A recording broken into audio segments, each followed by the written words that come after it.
Good evening, folks. It's WTF1 Superleague time. This is another cracking evening of sim racing for you to enjoy. We are at the Circuit Gilles Villeneuve in Canada. It's going to be an amazing run here at Montreal, and we have some spicy racing in what is turning out to be a fantastic championship in the WTF1 Superleague from the GPVWC. I'm Jake Sanson. Beside me is Josh Anderson.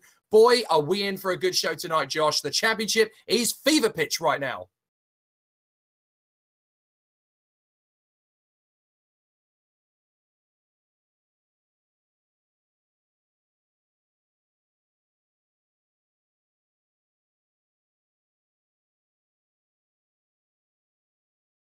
Especially because there is such a grand variety of cars up there in the top positions. We've got Storms, we've got ACL Zaxby's, we've got Nolchins, the lot.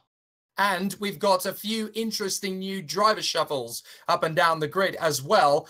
Just from practice, I've noticed that one name in particular has broken into the top 6 a couple of times over the course of the night, and that is Red Archer's star for this evening, Manuel Martini, Josh. Yeah, not necessarily a name I've actually heard of, so this is a new one on me, but Manuel seems to have impressed throughout his tenures and drives GPVWC so far, so it's going to be interesting to see how he holds his own in Super League. I wouldn't put it past him to get a good result, actually, with this sort of pace, but of course we all know that pace is one thing, but again, at the end of a race is another. Absolutely. Replacing Thomas Hinds for tonight, unfortunately. Thomas still having some technical difficulties that's keeping him from the car. Speaking of technical difficulties, one man who's fixed his, by the look of it, is the Macedonian, Erhan Jajovski, who we haven't seen since the start of the season, Josh, and it's great to see him back in the Adonis engineering car. Yeah, I was under the impression Erhan had actually retired, so it's good to see him back. It's good to see that was just a temporary absence, and that he is in fact back in the car. So great to see Erhan back. The Macedonian, of course, extraordinarily quick on his day, so who knows, could be in for a surprise result from him too. There's a few other shuffles that we should make you aware of. There are 2 emergency drivers at Eval Sim Racing for this meeting because Argo Tida is on his job, unfortunately, at the moment. Couldn't quite get out of work for this one. And Wright Kilk is out of the country from where he basically is. So at Eval Sim Racing team, we have 2 drivers who are substituting. Jason Muscat and Mike Bell, 2 very talented names in GPVWC with a lot of experience, Josh. Super League, that's a different kettle of fish. It is, yeah, but we know how good Jason Muscat is. Obviously a veteran of the GPV himself, the Maltese, drives the Multiforce GP a lot, and very, very good in the Super Cup. Last year specifically, he was definitely one of the top names, led the championship for a while, and that comes into Super League in 2018, and we all expect him to be there and thereabouts, especially in the car as good as Eval. And Mike Bell as well, a driver who's really impressed in Super Cup this year, I should know. But Mike is going to be an interesting one in the Super League as well. Doesn't have that much Super League experience, but seems to be on the pace somewhat. Only about 2 seconds off the top guys. And another man who's going to be an interesting factor to watch in this round of the championship here in Canada is a substitute driver at Hawkeye. It is Chris Butcher stepping up from the Formula Challenge, having had a cracking run at Canada 2 nights ago in Formula Challenge. Did a beautiful job in the battle for position, scored some brilliant points for his championship campaign, leaping into the Hawkeye, which this weekend, Josh, has got itself a really nice new sponsorship deal with Special Effect, which is a British charity that basically funds people who are disabled into playing video games. It's a fantastic charity. Great to see Special Effect on the WTF1 Superleague grid. Yeah, it is. And Hawkeye running a fundraising campaign as well, taking donations. And they're saying that for every point they score, that'll be £1 donated to the charity. I remember we've had a couple of deals like that so far in Super League where campaigns rather that, you know, teams will donate points for points. And, you know, it's really good to see that. It's really nice to see those logos on the Hawkeye cars, and great to see that charities are getting involved in the Super League as well. It's a good cause too. Yeah, it is a fantastic cause, and you can obviously help if you want to donate as well tonight. JustGiving.com/fundraising/Hawkeye-racing. Even £1 here or there, it does really, really help. I've seen some fantastic work from Special Effect in the past. They helped out a young lad who was unable to play FIFA because he couldn't really hold an Xbox 360 controller. And basically he was given an amazing bit of help from these guys at Special Effect, who he got to meet his hero at his football team that he supports over at Everton, and they managed to create a fantastic new controller system for him so that he can play FIFA with his little brother at home. It's a lovely, lovely cause and a great charity, Special Effect. Great to see Hawkeye teaming up with them. And obviously, one of the things we love about the WTF1 Super League, not only is the racing spectacular on track, but it's also a great community where people get on well with each other, and they're all in this for the same reason. They are so passionate about their motor racing.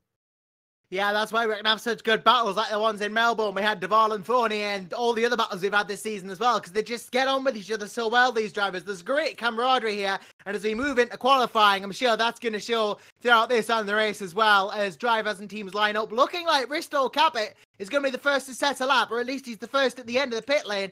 And this could be an interesting qualifying session for Risto, because as we've mentioned a couple of times before, Jake, he is starting to lag behind Alex Siebel in terms of points. His deficit is getting bigger and bigger. This might be an interesting race for him if he stands any chance of staying ahead of him. Well, this is the point we were making at the start of the year. Risto Caput basically under pressure to a certain degree from outside forces to basically show that he has what it takes to pick up the mantle that Rudy Van Buren left in that squad in the days when it was known, of course, as Vodbull Racing. Now, of course, it's ACR Zaxby.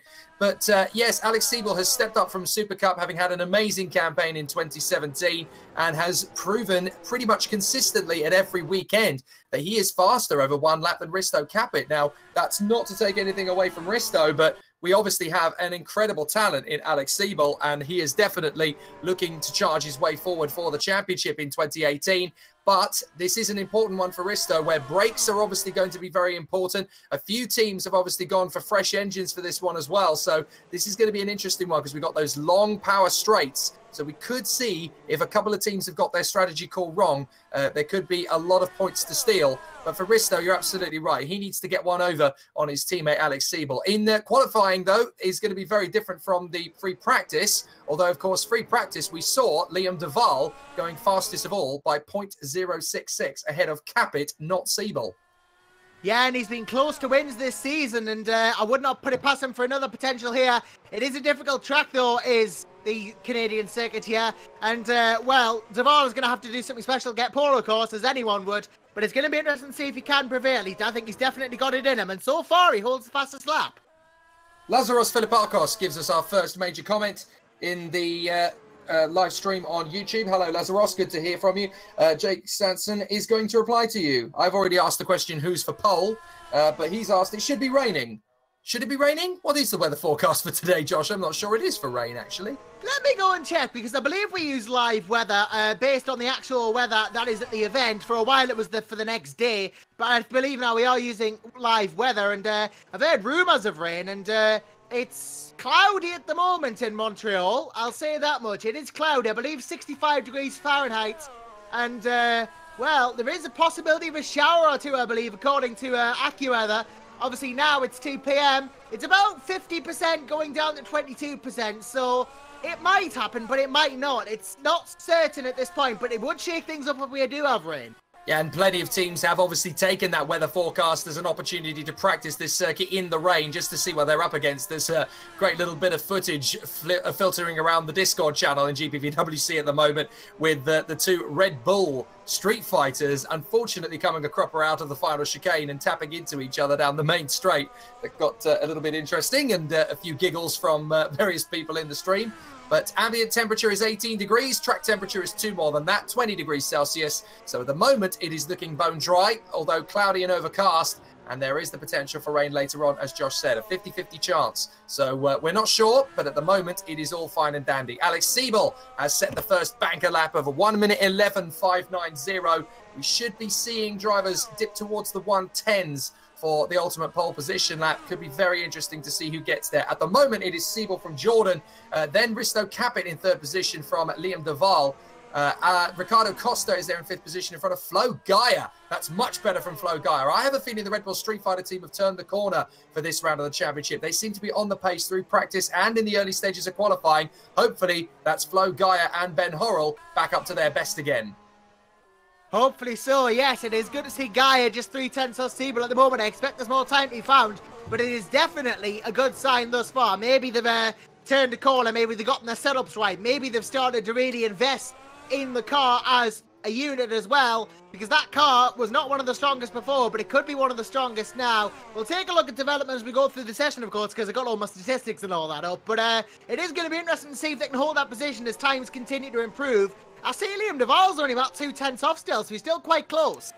Yeah, Siebel and Jordan are going to be the ones for me battling for the pole position, but there is a chance that Liam Duval, very, very quick in practice, could overhaul him. He's only 1,000th of a second slower than Risto Capit. It would be nice to see Risto making that push for pole position, but 3/10 of a second off Siebel at the moment are Ricardo Costa and Flo Gaia, so the pace does look genuine for Flo Gaia. Chris Butcher's done a cracking job in a 7th fastest time at the moment for Butcher. That was fresh off the back of his performance 2 nights ago in Formula Challenge. Jeff Fournier is there in 8th position as well with his first banker lap on a 1:12.1. That's not bad going in the early doors. Jarl Tyan is there in 9th position, fresh off the back of his first ever win in the WTF1 Superleague at Monaco last time out, if you remember, 2 weeks ago. And then Pedro Gomez in 10th position at the moment. From Peter Burlak and David Feidek, still a difficult start to the season for Nordsian though, Josh. Why is the Nordsian so far off the pace? It is a difficult one. They're in the middle of the road as far as car development's concerned. There's not awfully that much in it. They've mostly, I think, invested in pit tyre for time changes, and they're up against a lot better competition this year than they were last year too. So, you know, you factor those things into account, they are going to be a bit further down the order, and it is a big shame to see Feidek and Cooper so far down, though. That's the thing. But when you've only got a couple of 10s separating places, it's not really a surprise. Very true. Tobias Olsen in 13th position as the leading driver for the Mad Cape squad. And we've already had our good friend Alex Skinner on the stream. Hashtag pray for Mad Cape points. They should be some if things go according to plan, because we've got Tobias Olsen currently in 13th. Mark Veit is in 24th position at the moment. Well, Olsen's down to 14th because leaping up the order, who's that that's prepped himself up into the top end of the field? That's Borja Milan. So Borja Milan has actually gone faster than Jeff Fournier, his teammate at the Epic Racing team, which is, of course, backed by Radical. And interesting to see how Borja Milan is going here this time. There's a lot of people talking about him as a potential Jeff Fournier beater. And in the last couple of races, at least, he seems to have had the pace to look like he can get there. Yeah, of course, because Epic Racing and Radical Sports Cars, both partners there. But Borja Milan, as you rightly say, potential to beat Fournier, though the Frenchman has just had the edge throughout the season in general, though Milan has more recently been saying that he can go for it in his pace there as Alex Siebel reassumes pole position. Mind you, there really isn't much between Siebel and Capit this time around. Maybe Risto's up his game, or maybe Siebel's struggling a bit, I don't know. Still 8 minutes to go in this session, but it's close between the ACL Zach speeds, and we still only have a second separating 18 cars. That is astonishing, but of course this is a very short circuit around the circuit, and a 1 minute 11, 1 minute 12 is going to be had by most of the drivers in this field. They've all got to put in their very best. This is one of those circuits where you've got to be absolutely spot on with setup. If not, then you will be punished for it. 25 cars having set lap times at the moment, Josh. Michael Ayres has yet to do so with 7 minutes and 40. Is there a potential reason for that? Is there a penalty coming his way that we don't know about? Yeah, Ayres has a back of the grid penalty for track cut at the previous event, as does Wright Kilk, who's not here. And then Liam Duvall and Adam McGuire both have back of the grids as well. So Duvall will not be taking ball, regardless of what happens now. That will McGuire. The rain is coming. Rain is coming down. So we did say a 50-50 chance of rain. It has suddenly heavens opened. And that means basically that anybody who has not set a decent time is not going to get a chance of one. And that is proof in the pudding. So everybody coming into the pits who has not yet set a decent time, by my mathematics, Siebel is going to get pole position here by 0.067. Not strictly speaking if it stops now, but the more this rain goes on, the more likely that is. Although I think it probably came at an opportune time for Siebel, because Caput, I think, was on a good lap there as well. But that's going to be annoying for anyone who was making a significant improvement. As Siebel has gone out again, actually, on the Ultra Softs. There's no way he's going to improve with the track being this damp, though. Yeah, I guess he's kind of looking at it from the point of view of, well, what happens if it's like this in the race and we end up on the wrong tyres? Always good to get a couple of laps of practice in with the car. But Jeff Fournier has just gone faster than Borja Milan, by the way, so he's got himself up into 6th place. Gaia 7th, much, much better from the Red Bull Street Fighter, which has gone back to its traditional colours. I have to say, it would be great if they could do a little bit more interesting creativity with the liveries through the season, because these guys actually can. Flo Gaia going off at the chicane there as they're really struggling for grip now. The thing is, the rain is coming down very heavy. That appeared very fast, didn't it? All of a sudden, we were bone dry and a bit cloudy, and then, boom, the rain just suddenly hit the circuit in gusto. Such is life, but the clouds aren't very heavy. That's the thing. It might not come down too hard. I don't have any major gauges to indicate how hard it's raining, per se. I don't really have any statistics or numbers, unfortunately, but it is looking like it's coming down not that hard, actually. It's coming down fairly light in Sector 3, at least. It's not the hardest that it could be. It is definitely coming down. In fact, it seems to have stopped in Sector 3 now, or at least in parts of it. So it seems a bit localized at the moment, definitely. And there is localized rain here, and that is going to cause problems, because obviously it'll be damp in places and wet in others, but it's a bit unpredictable at the moment. But I definitely think if it doesn't stop soon, this is pretty much going to be the qualifying order before penalties. So Siebel, Caput, Jordan, and then Duvall in the timesheets, with Costa and Fournier, Gaia and Milan, Tom Parker and Chris Butcher in the top 10. So that is the way things currently stand. There's only, I think there's only about 2 drivers on track at the moment. Tom Parker and Manuel Martini. Oh, no, sorry, Hutchinson's just pulled into the pits. Ejan Jajovski is going out there, I guess, to put some laps in, because he's still familiarizing himself with the car, of course, having had to miss the bulk of the season due to technical difficulties. And we thought he had actually withdrawn from racing in the championship. Good to see that he has overturned that decision. Muscat's out there on the circuit, and so is Mike Bell. No major surprises for those two, as they are still getting up to speed with this eval car. And, well, Liam Duvall's decided to go out and get some experience of the circuit in wet conditions. And those aren't ultra softs he's on, is it? Just trying to see what tyres he's on. Yeah, it's possible that these guys are, as you say before, going on the slick tyres in the rain to get a feel of what it's like if they're on the wrong tyres and how much grip they have if this happens in the race. Obviously, it's important to know your options at least and be familiar with them. But I don't really see anything changing in this qualifying session now, with the rain still coming down with 4 minutes to go. So at this point, I think it's just going to be about getting the practice in. Duvall's actually gone out on the intermediates to do just that.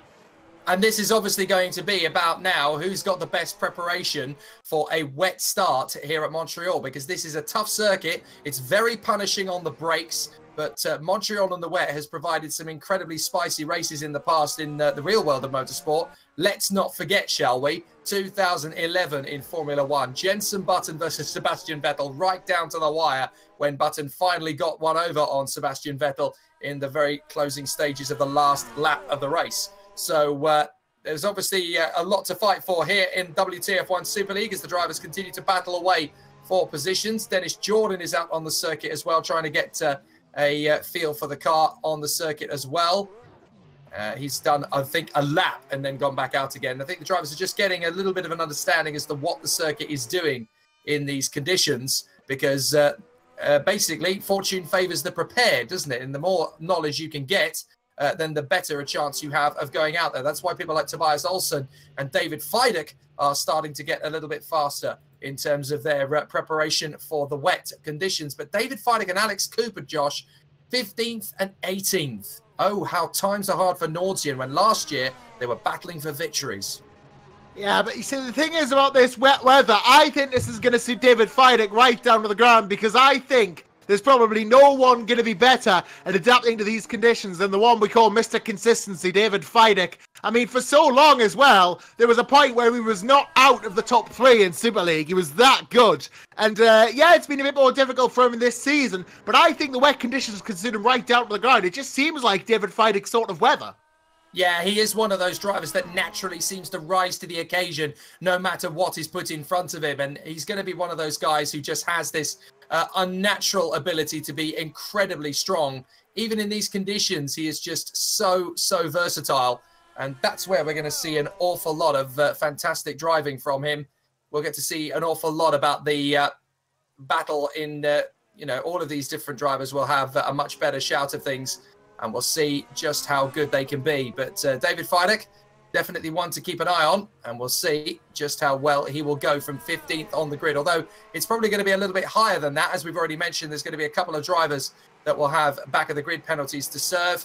But yeah, the rain is very heavy at Sector 1 and Sector 2. It's not that as bad in Sector 3. But in Sector 1 and Sector 2, the circuit is pretty much becoming a lake. And a lot of drivers have been spinning off in the last couple of minutes just to get a little bit more from it. Niranjan Simracing says, I want to see a wet race. I have to say, it would be quite spicy. When was the last time we had a fully wet race in WTF1 Superleague? That might have been Shanghai last year, I think. Yeah, I think that might have been it. And that was the last time we'll have a fully wet race. It's a rare occurrence these days, but it is good to see when it happens because it provides a completely new complexion. And of course, any teams that start on the wet compound, I don't think if any team starts on the wet and does any significant amount of laps in them, if the race start is declared wet, then the rule about using 2 different tyre compounds doesn't actually apply to them. Then they can just use whatever tyres they want for the whole race.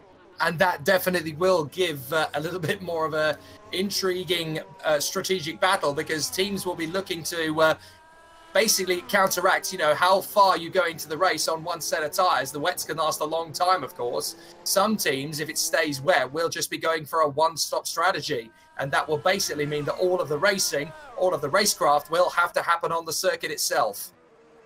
Yeah, indeed, you're going to be battling on there. But if it dries out after a wet start, we are going to see strategy really come into it, because lots of teams have brought different compounds as well. Time has expired in the session, but as we expected, no one has improved. But yeah, there's been a lot of tyre choices for this race, interesting ones as well. We've had some softs used, we've had some super softs used, some have gone for the mediums as well. Lots of tyre choice. Ben Horrell has reminded me, actually, that Canada last year was wet, so fair play. I'd forgotten that Canada last year was wet as well.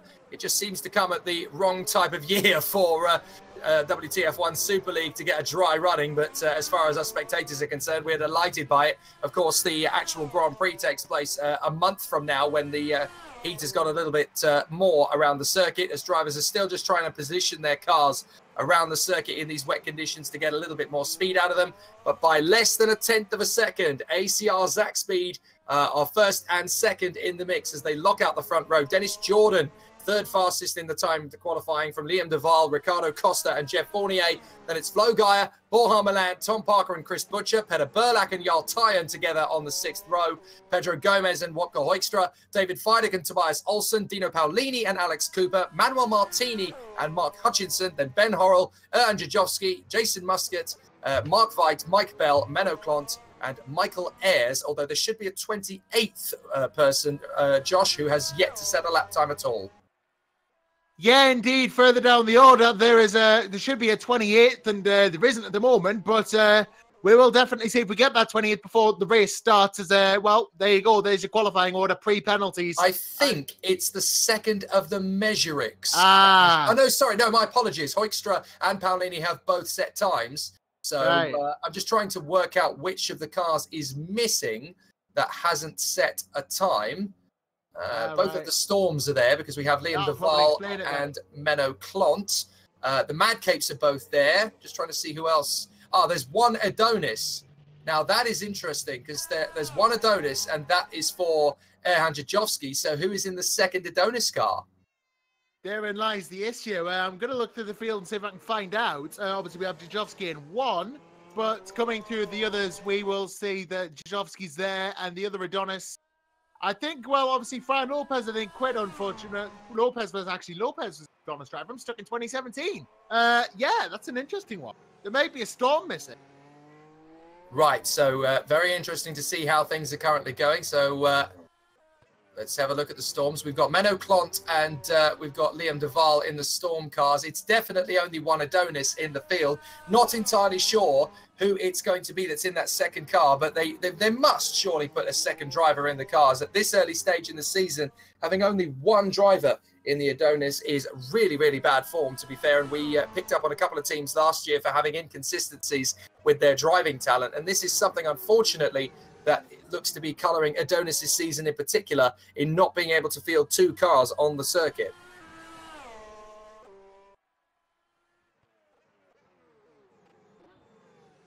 So we are getting ourselves ready for qualifying. And basically we've had a couple of positions. So we're now waiting for the qualifying session to complete in its entirety. And we'll get ourselves ready for battle as well. Yep. And obviously that in itself is going to be an interesting one, isn't it? Because obviously wet weather, possibly for the start, maybe a wet start. This is really turning out to be a better race than we thought. Yeah, I have a feeling that we're going to get quite a lot to talk about in this one. It's interesting because I know that Yuri Kazdorp is around and he is chatting to race officials at the moment. Is he actually going to be driving the Adonis? Because I know that he has been a substitute for Adonis in the past. What is going on over at Adonis Engineering? Because I only see one of their cars. The Storm cars are both there, having set qualifying times. Yeah, for Liam Duval and Kazdorp has been a part of that squadron in the past, as you rightly say. And I'm going to check the injuries list, actually, see if he's still listed as a driver, because it's possible he might be able to join. I know he mentioned he was having problems before to Chris Williamson. I was there when he said that. But Kazdorp coming in for this race and having a couple of problems as well. In fact, I'm looking at the list, and yeah, Yuri is actually one of the primary drivers now. We mentioned this a couple of races ago. It's just come back to us, and Yuri obviously having problems getting in. So there you go. Right, apparently, okay, so... apparently there's a couple of problems with the microphone as well. Apologies for that, but they should be sorted now. Well, that's good. That's Regular all sorted. Anderson is back. Yes, all good. Finally, good to see people getting themselves ready for battle. And now the race itself is not far away. Good evening to everybody. If you've just joined us, you haven't missed a thing. Ambient temperature is 20 degrees Celsius, 20 track temperature as well as we head into the warm-up session.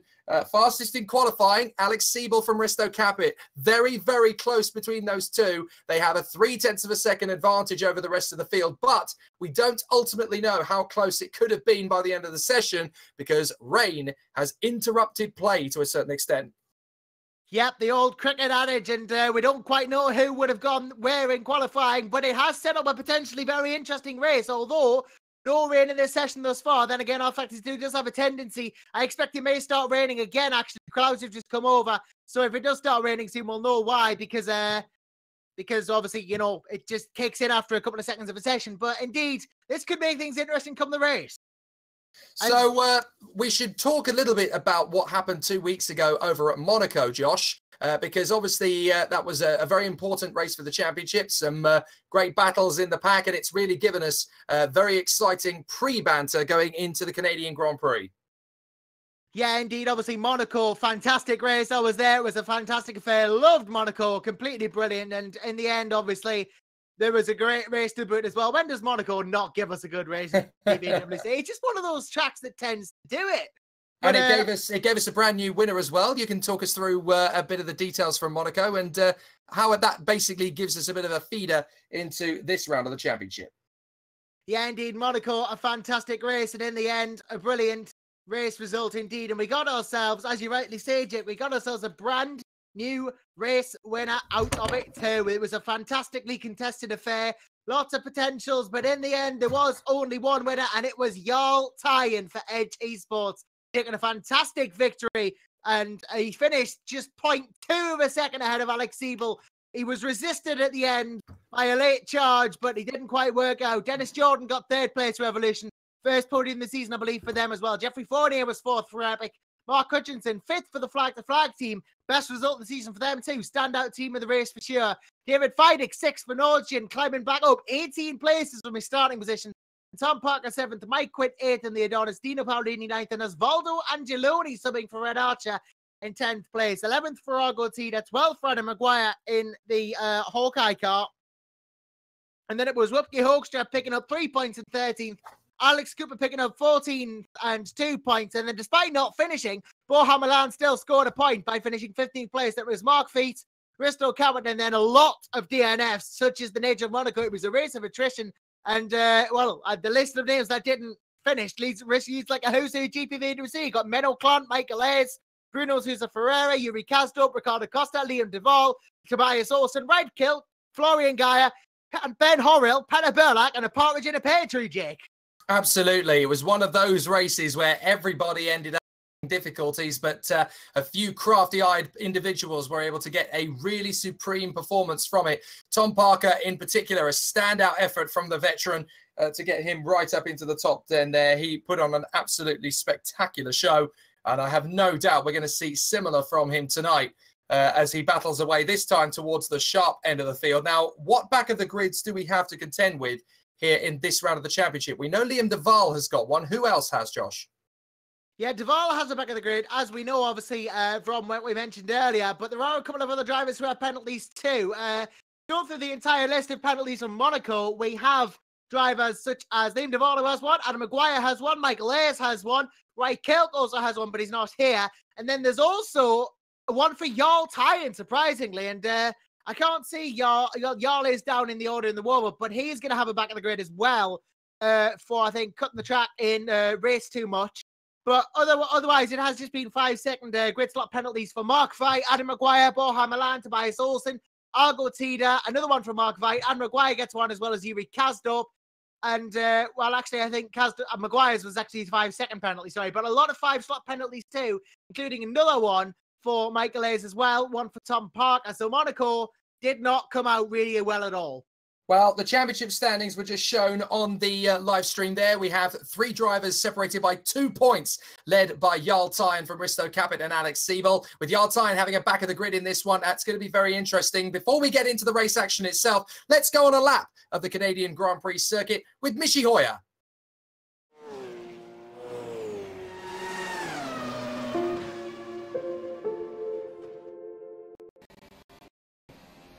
This is Michi Hoyer from ACR Suck Speeds, powered by simnews.tv and the Sim Pit.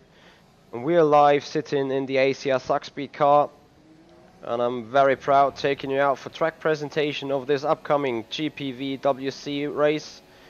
So we're in Ile Notre Dame, we're in Montreal, Canada. And we're just approaching the final chicane before actually going on a flying lap, passing the wall of champions here. DRS wide open, one of 2 DRS zones, and across the line. Here we go. Turn 1, 90-degree left-hand corner, immediately followed by a 180-degree right-hander. Short acceleration zone before turn 3 and 4. Sacrifice 3 for a good exit in 4. Don't touch the wall on the outside. 5 and 6, very fast but flat out. Turn 7, exit again is sacrificed for a great exit and run through 8. In a perfect set that goes full throttle onto the actual back straight. Turn 9, once again a turn to sacrifice for a great run through 10. Once again, do not touch the wall on the outside. Bit more acceleration to the hairpin, which is turn 11. Slowest point of the circuit, and then you need all of traction available to go back on this massive straight back towards from start finish line. Second DRS zone, DRS wide open, hard braking for the final chicane. 13 and 14, don't touch wall of champions, but go a little bit quicker through that chicane and across the line. So that is one lap. 19.12. A pretty slow one around Montreal. So I wish you guys a lot of fun in this upcoming race where you're gonna see a lot of overtaking and slipstreaming.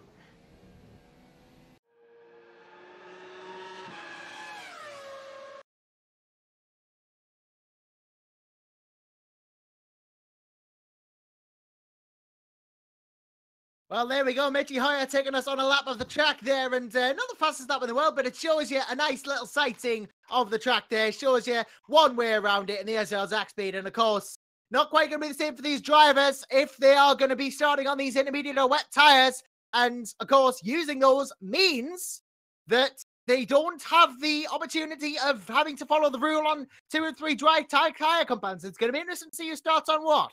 So are we going to get drivers here, potentially, Josh, starting on dry tyres and hoping for the best when we've got others who are starting on wets or intermediates? I mean, this is going to be an absolute knife edge, to call it. It is going to be an interesting one for sure, and it's going to be a very difficult one. Drivers can start on wets or inters if they feel they must do, otherwise they're going to be starting on the form of slicks that they've picked, and, well, this is going to be an interesting one. Strategy has never been more important than this. So with the battle joined, there's going to be an absolutely spectacular run to the first corner with a few drivers going for slicks, a few drivers going for wets, and others going for intermediates. It's absolutely incredible. I mean, there's going to be such an incredible spread of drivers doing different things, and I am not entirely sure what is the best way to call it. Even the last few laps of practice, topped by Risto Capit in the warm-up session, just for the record, on a 1:18.2. So we've lost about 7 seconds per lap in terms of ultimate raw pace. But even that warm-up session doesn't give us a massive indication as to whether it's worth going on slicks or starting on intermediates. Surely full wets is not the way to go, though, Josh. Well, possibly not. Not at this stage of the race, at least. And it's entirely possible and that we could see some inters, but I don't think wets unless it gets really heavy. So basically, the drivers need to now go into this race, and they've got to be very, very careful how they call this at the moment. So it's a very, very difficult one because I don't really know what is going to be the best way of going about this, because the drivers have got to be very, very careful about how they go into that first corner. One thing's for certain is that on this first lap, those who are considerate and careful are going to be rewarded, surely. Yeah, care and consideration is quite possibly going to be the order of the day here at Canada, and I would assume that these drivers will be a bit pedestrian in the opening laps compared to what they could be, because there is going to be an interesting little battle with the rain here at Canada, possibly with the intermediates out in force. We are going to see some interesting strategies as we count down the start of the race. 70 laps here coming up for you at Canada, and we are 37 seconds away from the formation lap. And that will help us see who's doing what.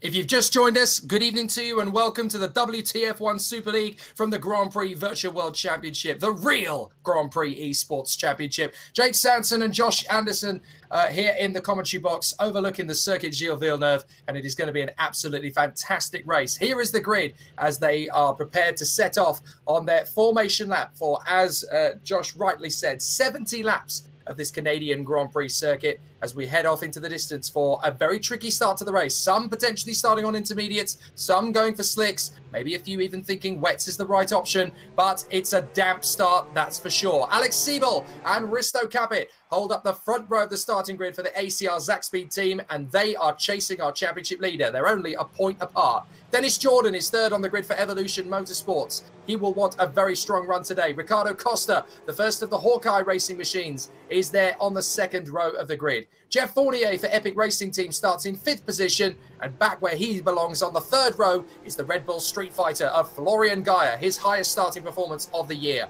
Borja Milan in the second of the Epic Racing cars is there in 7th place, with the new recruit for Hawkeye, Chris Butcher, putting both cars in the top 8.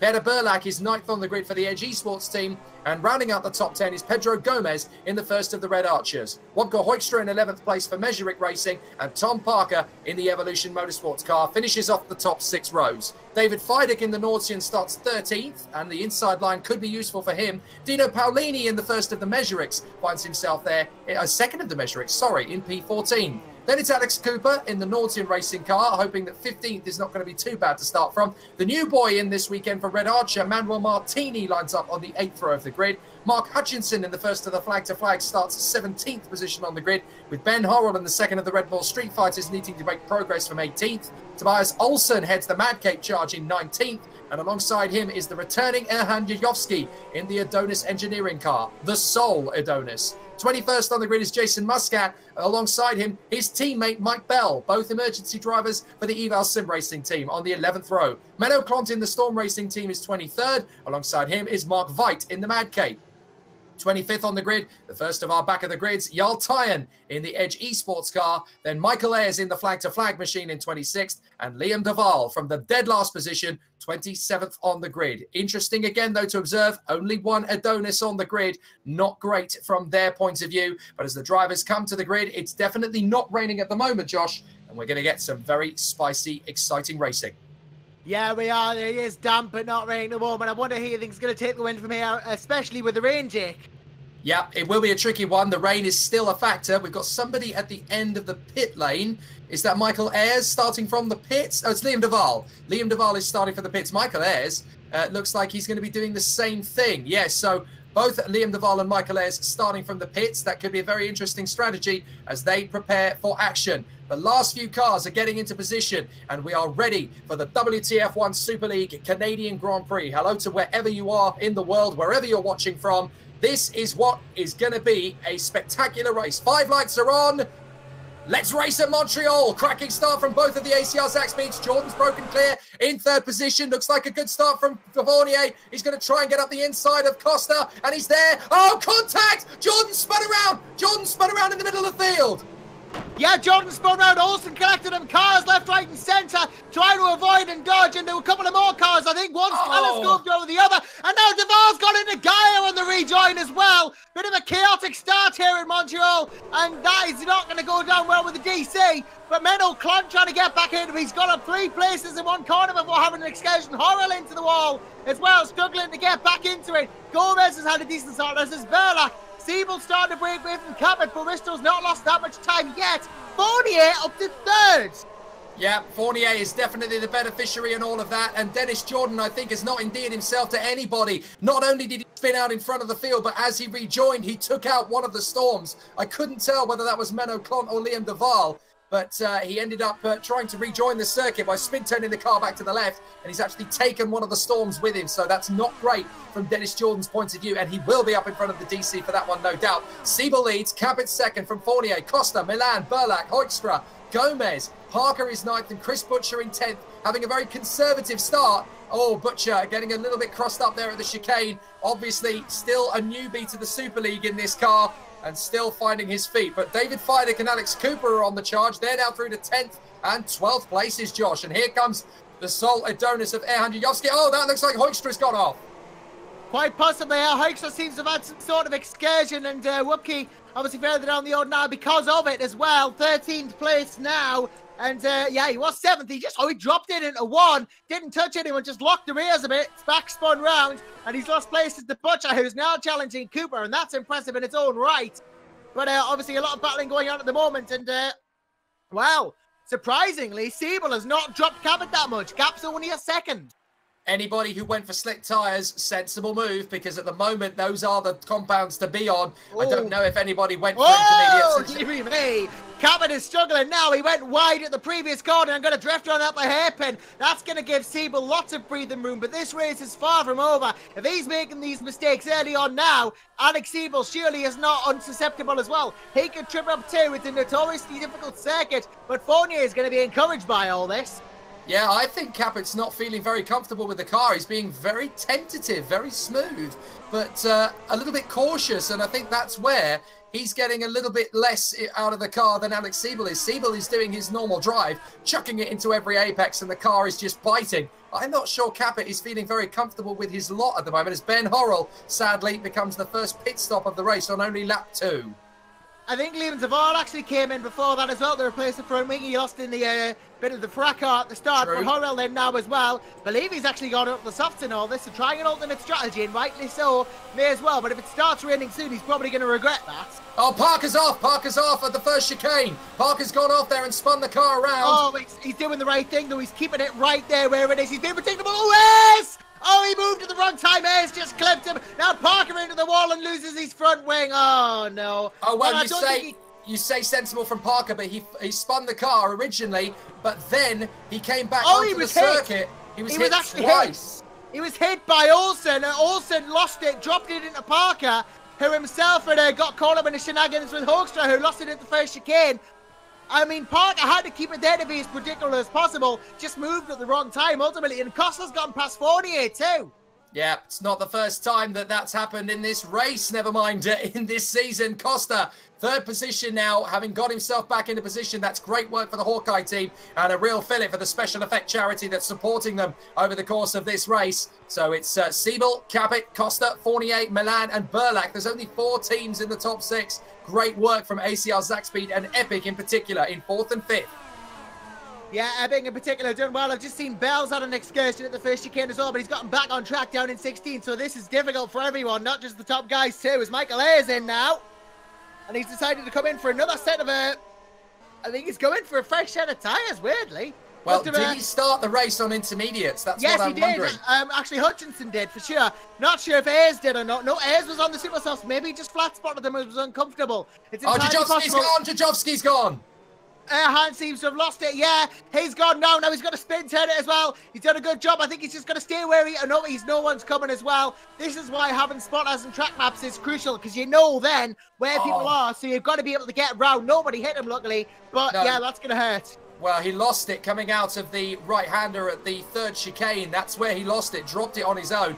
I think there's still quite a lot of wet patches around the circuit, and that's where drivers are being caught out. Siebel, meanwhile, out in front, no issues at all. 2.5 clear of Capit from Costa. Milan now in front of Fournier. So Milan has got past Jeff Fournier. That is very interesting. Yeah, Fournier has dropped now down past Milan as well. Maybe Olsen's the latest one to drop it. He's dropped it at the Wall of Champions, Josh. Well, hopefully that's hopefully not an omen perhaps for Olsen, because we know what you say about crashing there, but not good for his immediate race credentials. He's down in 21st now and falling. He's actually gone forwards into the wall behind. Now he's going to have to rally spin turn it before anyone else comes around. Just gets, Jordan goes through, but he has dropped a serious amount of time. This is not an easy race for anybody involved, which makes it all the more impressive that Siebel's still going. Well, Jajovski's in the pits. We've got a couple of offs at the first corner as well. Ben Horrell battling away with Clont. Dennis Jordan trying to move his way forward. Olsen in now as well. Yeah, on the mediums, as was Jajovski. I imagine these guys, if they're spinning the car, they've cooked their tyres, they may as well just get off them onto a harder compound. That's what I'm saying. Yeah, very, very interesting start to the race, though, because nobody seems to have decent grip, apart from Alex Siebel, who is charging away out in front. 2.8 seconds ahead of teammate Risto Capit. Well, make that 2.6. He didn't have the best of third sectors. And out onto the circuit will get Olsen directly behind the race leader Siebel. So already traffic's going to come into play as Risto Capit will close up on Olsen. But I don't think the Mad Cape driver is going to have any beef with Risto Capit. He's a very talented racer, is Tobias Olsen. He's out of luck here, but the Mad Cape team and the Mad Cape driver are not one to cause shenanigans these days. No, indeed, and Olsen and Capit obviously had a fair few battles last season too, so obviously know each other very well. Capital want to go straight. Oh, Bell's gone, Bell's gone at turn 1. That is a shame for Mike as well. Having a decent race, drops down to 19th now, but he was only 16th before, so I guess in the end it's not a massive drop, but he will be annoyed with himself. I know Mike likes to be very consistent and keep it on the track and get to the end of races, so he won't be happy with that. Well, we're being told by our sources here in the commentary box that Milan was actually allowed by Jeff Fournier. Yeah, it looks like a tactical decision. I think I was going to say it's possible that was the case, but Milan, obviously, if Fournier let him through, maybe Jeffrey thinks, hang on, Bohar's got a better choice than me here, better chance at catching the likes of Costa and Capit. I'm going to let him through and maybe see if we can't go for it later.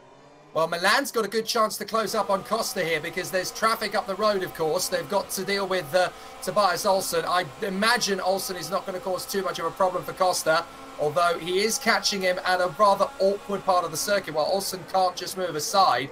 He's actually got to stick to the racing line at this point and then find a way through, probably after this chicane. So this is a bit of an issue for Costa. He is going to lose a bit of time here, and that's going to give Borja Milan a bit of a hurry up. Blue flags, and this is where Olsen can really start to make a movement. Now, off the racing line, but also Costa went off the racing line. Now, if he's gone onto a part of the circuit that's still a bit damp, he's going to have to be very careful in these first couple of corners, because that little bit of excess moisture on the tyres could unsettle the balance of the car. So he's got to be careful. Olsen not causing any issues at all for Borja Milan either, as they go down to the hairpin. So good work.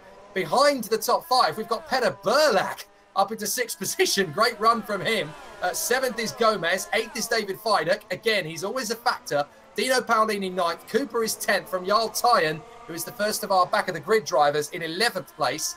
Then it is Butcher, Muscat, Veit, and at the moment the last point is looking likely to go to Hoekstra, although if Flo Geyer is looking as menacing as he looks right now, I don't think he can stay that way for long.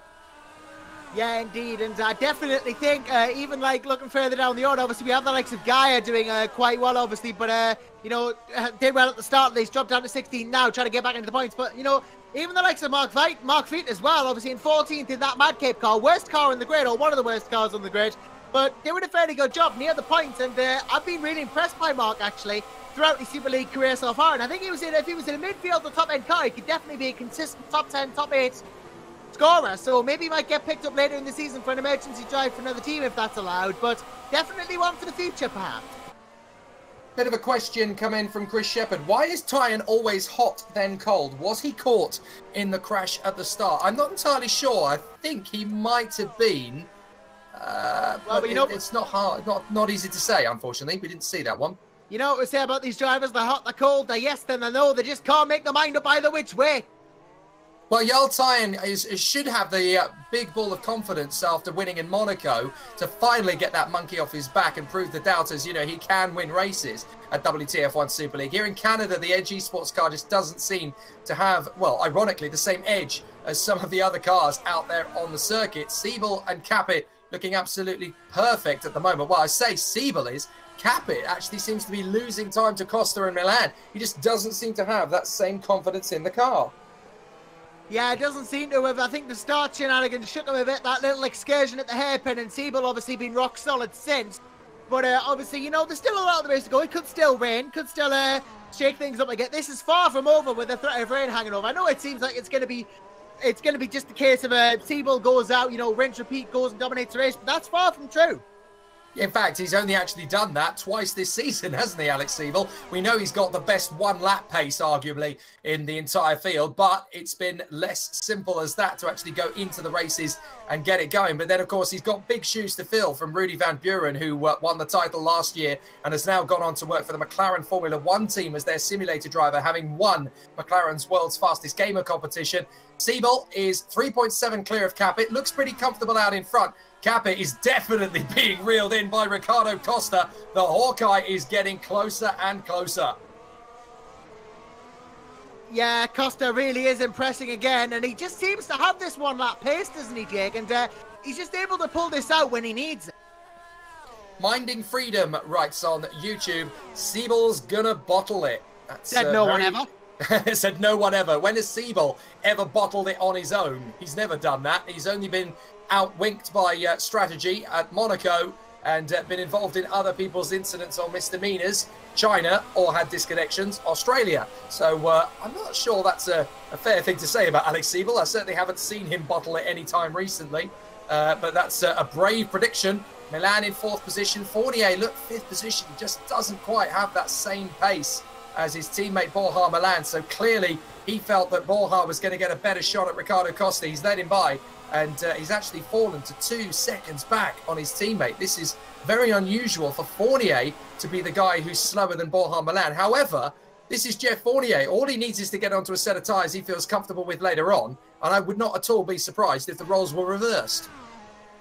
Yeah, quite so. Fournier and Milan, these two very close to each other, and a 4 or 5 for Epic if this stands would be absolutely fantastic. I mean, these guys, let's not forget, Epic Racing is challenging for the Constructors' Championship right now, so 4 or 5, they need all the points they can get especially when ACL Zaxby are in first and second, and the likes of Ricardo Costa trying to challenge that mind, with Costa being in third place at the moment and catching Cabot. 14% of the race completed, 10 laps down, 60 to go. Alex Siebel from Risto Capit, Costa, Milan, Fournier and Burlak in the top 6. From Gomez, Fidek, Paolini and Cooper, Yaltai in 11th from Chris Butcher, Jason Muscat, Flo Gaia now up to 14th. And Mark Veit in the leading Madcape is the final point scorer at the moment. Although he has got Hoekstra and Hutchinson having a great little battle for the right to go after him in 16th place. Great battles everywhere you look through the field. There's another close battle for Butcher as he tries to shake off Jason Muscat. We've also got a little bit of a tussle building between Gomez, Fidek and Paolini. They're all very close to each other. And if the traffic catches them in the wrong place, Cooper's in there as well, actually, in 10th position. So there's a good little bit of a scrap going on there. Outside the points and a long way down the order, thanks to their pit stops, we've got the likes of Jordan, Klont, Yayovsky and Ayres all battling away for positions. Manuel Martini's ended up down there as well. Didn't see what happened to him, but he's now down in 25th place. I think he's got caught up in another incident. Parker and Olsen still running around the circuit, and they've got every reason to. You need to keep pushing at this level. You don't know how long the race is going to go, and we keep on worrying about this 50-50 chance of rain. We got some in qualifying. If we get some in the race, that's when things are really going to spice up. Yeah, indeed. And of course, if the rain does fall, that means we're going to have a very, very interesting affair, because it could fall hard. The whole strategies could become completely meaningless. Siebel's lead could be liquidized, and Cabot could have his chance to shine. Costa might even win it if it rains. Who knows? And I'm sure guys like, further down the order, like Cooper, Ty and Muscat are probably begging for rain at the moment, because what's happening now isn't working for them. ACR Zaxby just correcting me on the stream. Alex Siebel didn't have a disconnect in Australia. A good point, and it reminded me he actually ended up hitting a lagged car that he couldn't control, and that's one of the difficulties here, because of course if somebody else lags, you end up hitting them. It's nothing you can do about it, and he was completely unprepared. So race ended in a rather catastrophic fashion. But at the moment, things all look fine and dandy, and he's just controlling the pace at the moment. He doesn't need to be pushing too hard here. The thing is, if you start pushing too hard at Canada, things can really go astray. We've already seen in the first 5 laps of the race, what happens when you drop it. A lot of drivers going off the circuit, and it's been very interesting just looking at the list of drivers who have dropped it in this race. You've got the likes of Hoekstra, Bell, Duval, Horrell, Jordan, Jajovsky, Klont, Ayres, Martini, Parker, Olsen. Quite a lot of mistakes in the early stages. Yeah, mistakes made in the early stages of the race, and very difficult, especially when the track is dampening. But I think it'll be drier by now. Obviously, not going to be having the same problems as they did before, because there's obviously moisture coming off the track, and more like it was in the early stages of the qualifying now. So these drivers will be familiar with these conditions. It was the wet conditions that caught them off guard, so it'll be rain really that throws the biggest question marks up, and then we won't know what's going to happen at all. And if it happens the same way it did in qualifying, it will just fall without any warning at all. We didn't get any warning that the rain was, and then boom, it just hit the circuit like a typhoon, and it was a bit of a problem for the drivers out there who were already on a fast lap. So it does come quite quickly and without warning here at Montreal, so the drivers will have to work hard to combat it. It looks like the next little battle that's going to really intensify is going to be for 7th place. Pedro Gomez has got David Fidek reading him in. He will have DRS down the straight here as well. So Fidek, I'm not sure he's going to get him into the chicane, and Gomez is trying to shake him off. He might, however, have a chance into turn 1 if Gomez is unsettled by having to come offline. Yeah, Fidek chasing hard here, and Gomez could quite easily make a mistake in the 1 for sure as they come into turn 1 now. Gomez shows no signs of doing so. Little lock-up, but maybe just slightly overestimating the braking there. Fidek trying to close in. At the moment, he's still giving chase to Gomez here. I think he just has better traction out the corners and better performance on the brake, and I think he's just slightly better through there. They're quite similar throughout the corners themselves, but Gomez, at the moment at least, doing a good job of holding Fidek off, and that has to be commended. Further down the order... Oh, Guy has gone off. Guy's gone off at turn 1. He manages to catch it. But, as it's Hoekstra, and Veit's gone. Well, Veit's actually trying to go through on Hoekstra. There it has done. Into the points goes Mark Veit as well, and Liam Duval wants through as well. Mark Hutchinson does as well. All sorts of shenanigans going on as well. Bell and Duval going at it as well. All the battles seem to be suddenly happening now. But Hoekstra there just went off, and Veit took full advantage to get himself into the points again. And we have a retirement. It's Tobias Olsen, I'm afraid. Tobias Olsen out of the race. So those problems that we had earlier on for Tobias have been confirmed. And Fidek's out. David Feideck is out of the race. That is an interesting one. He's one. had a disconnect. He's had a disconnect. That's a real shame for Feideck. So that is a very rare occurrence. David Feideck barely ever retires from races in WTF1. Yeah, for so long he had the longest streak without a DNF, and now he disconnected. Obviously, he'll be trying to get back in, but I don't think he'll be quite close.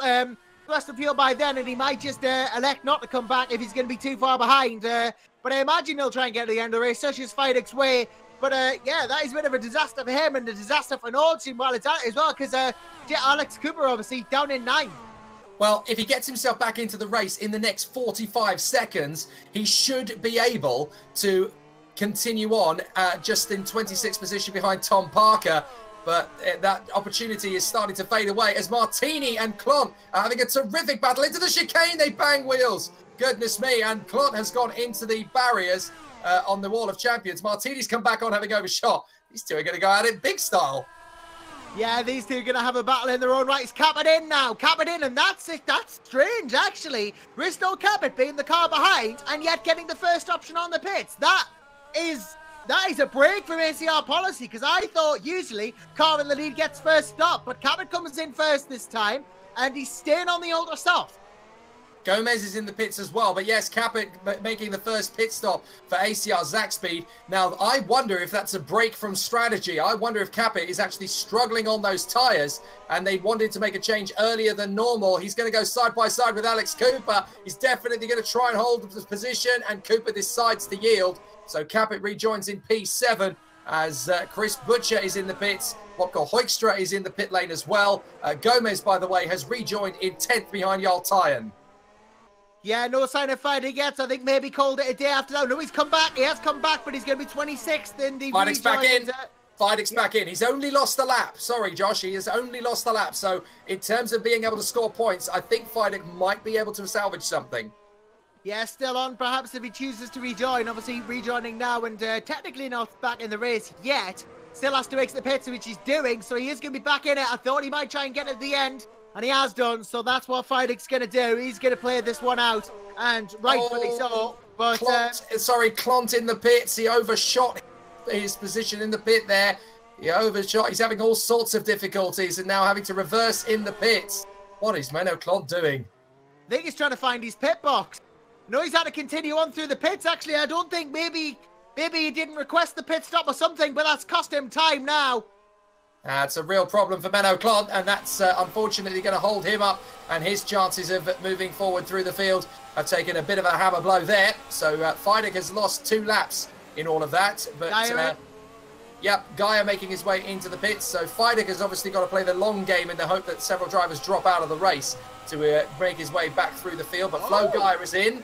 On the softs. Now that is interesting. I genuinely didn't think that soft were going to be what Gaia goes for. But I have to say, Gaia is competitive this weekend. He's got a fast car underneath him the way he likes it. Is he going to try something pretty spectacular?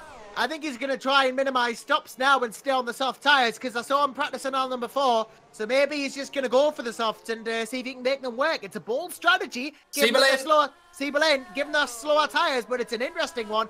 We'll have to see if this pays off. And speaking of pays off, let's see what tyre Siebel goes into as he comes into the pits, hits the jacks now. Alex Siebel is going on the super soft. So, different strategies from the ACR cars. Yeah, what's interesting is Capit is going to get past him, I think. If only it's going to be touch and go, actually. Between the two, I think Siebel's going to come out just ahead. But Capit, well, that may have played into the Estonians' hands. That was very close indeed. A lot closer than I think Siebel realised it was going to be. I think Capit was having difficulties on that compound of tyres, and he decided, I need to make a change here. I want to compete for the victory. So he decided to go in a different direction to Siebel and get some fast laps in on a set of tyres he likes, and it's paid off. He's now right behind his teammate. This race victory is not done yet.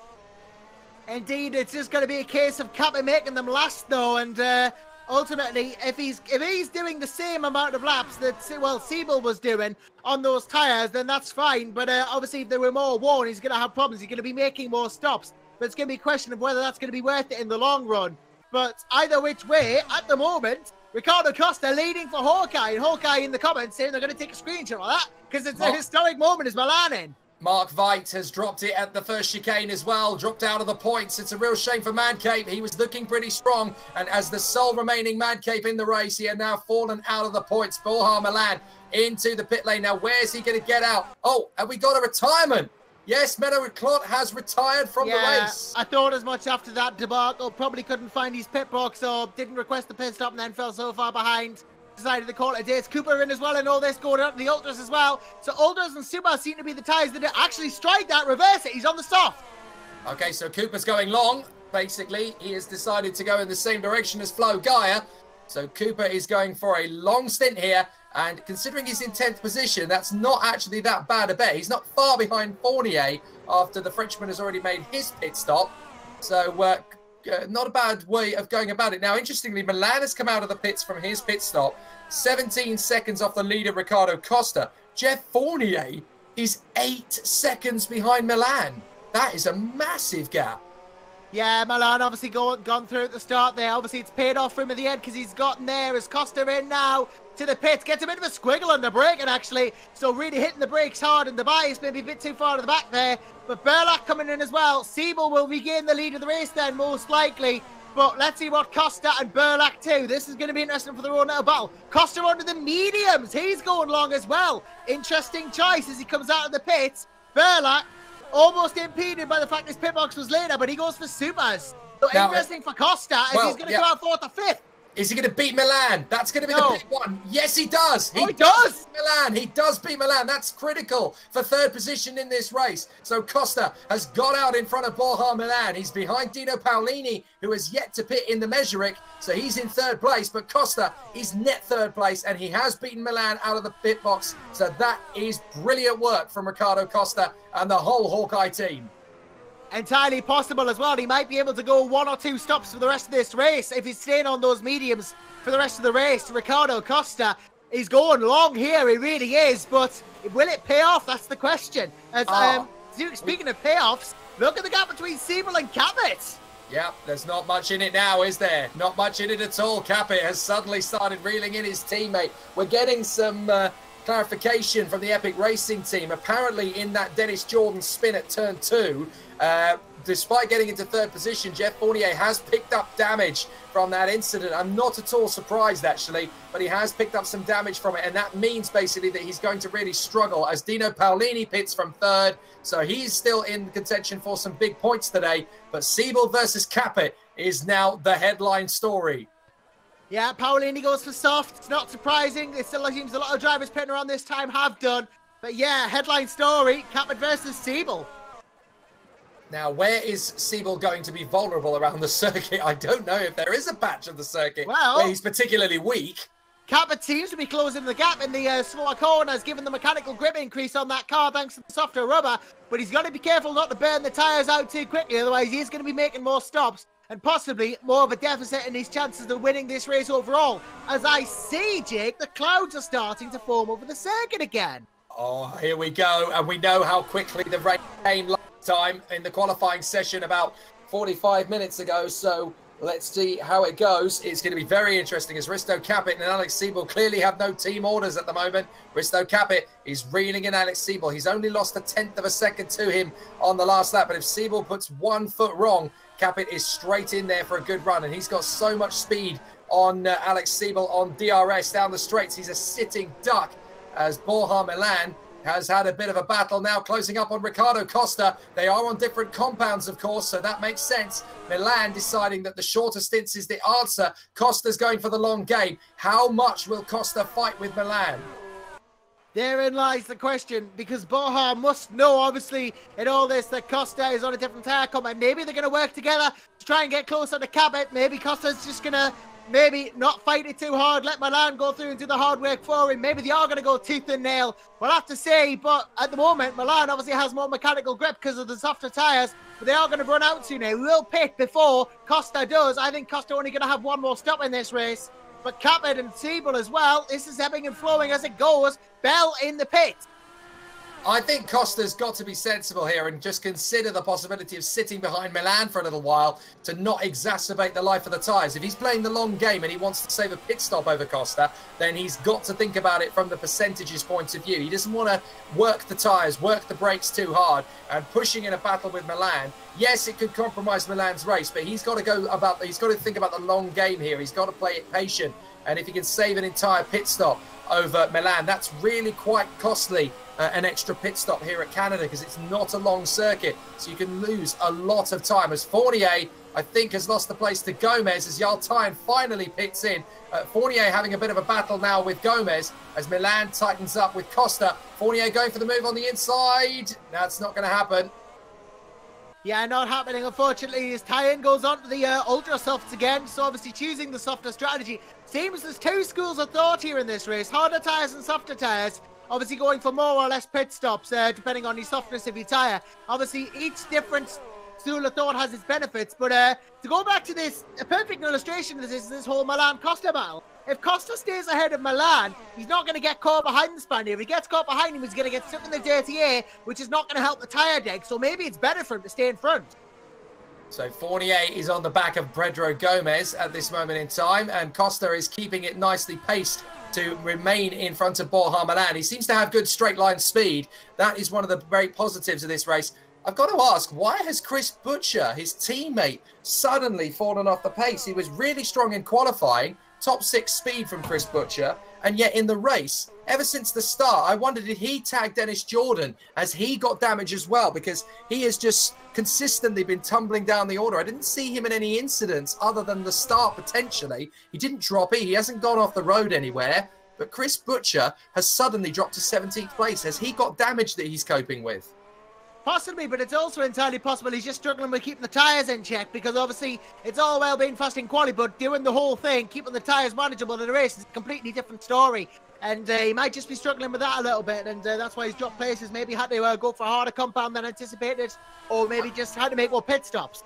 And of course, his experience comes from Formula Challenge, so this is a big step up, 2 classes up. He has done Super Cup before, of course. He has done a couple of rounds of it, but Super League from Formula Challenge is a massive step forward. It's a bit like driving a touring car when you've only driven trucks. It's a really, really tall order for drivers as they work their way around the circuit. But Chris Butcher's clearly got me ringing in his ears, because he's now setting after Dennis Jordan to prove a point here. You nerfed me at the start, mate. I'm going to try and get you over in a full move. Meanwhile, the Red Bull Street Fighters, both of whom got caught up in that start line incident, a massive problem for Gaia, because he was originally in the top 6 on the grid, of course. 14th and 15th now, the 2 Red Bull Street Fighters. They definitely have better pace and looking for points. Liam Duval has risen to 12th in his comeback from the back of the grid. Yaltayan has climbed as far as 10th place and is still going in that particular battle. Borja Milan sat on the back of Ricardo Costa, is starting to make progress. Jeff Fournier, by the way, has dealt with Pedro Gomez. It is now up into P6. So Fournier has made the move. Is that who's that getting out of the way? I've got a bit of a battle going on as Jordan and Butcher continue to scrap away for position. And Muscat and Liam Duval down the home straight. This could be an interesting one, Josh. It could be, yes. Duval and Muscat going at it down the front straight. Get the break and gets Muscat, gets the break in the eval car. Duval defenseless. And ultimately, Muscat gets through to 12th, though, of course, Duval still in the point. But what a battle between those two that was. Gaia still hungry, Horiel still hungry as well. Both trying to move further up the order. We got Cooper and Paolini still going at it too. Battles left, right and centre, but of course the big one between the 2 ACRs at the front. And Butcher has got past Jordan. Butcher has got past Jordan. We were watching the battle between the 2 cars further up the road, but Butcher has swept past Jordan after an amazing bit of driving all the way down the main straight.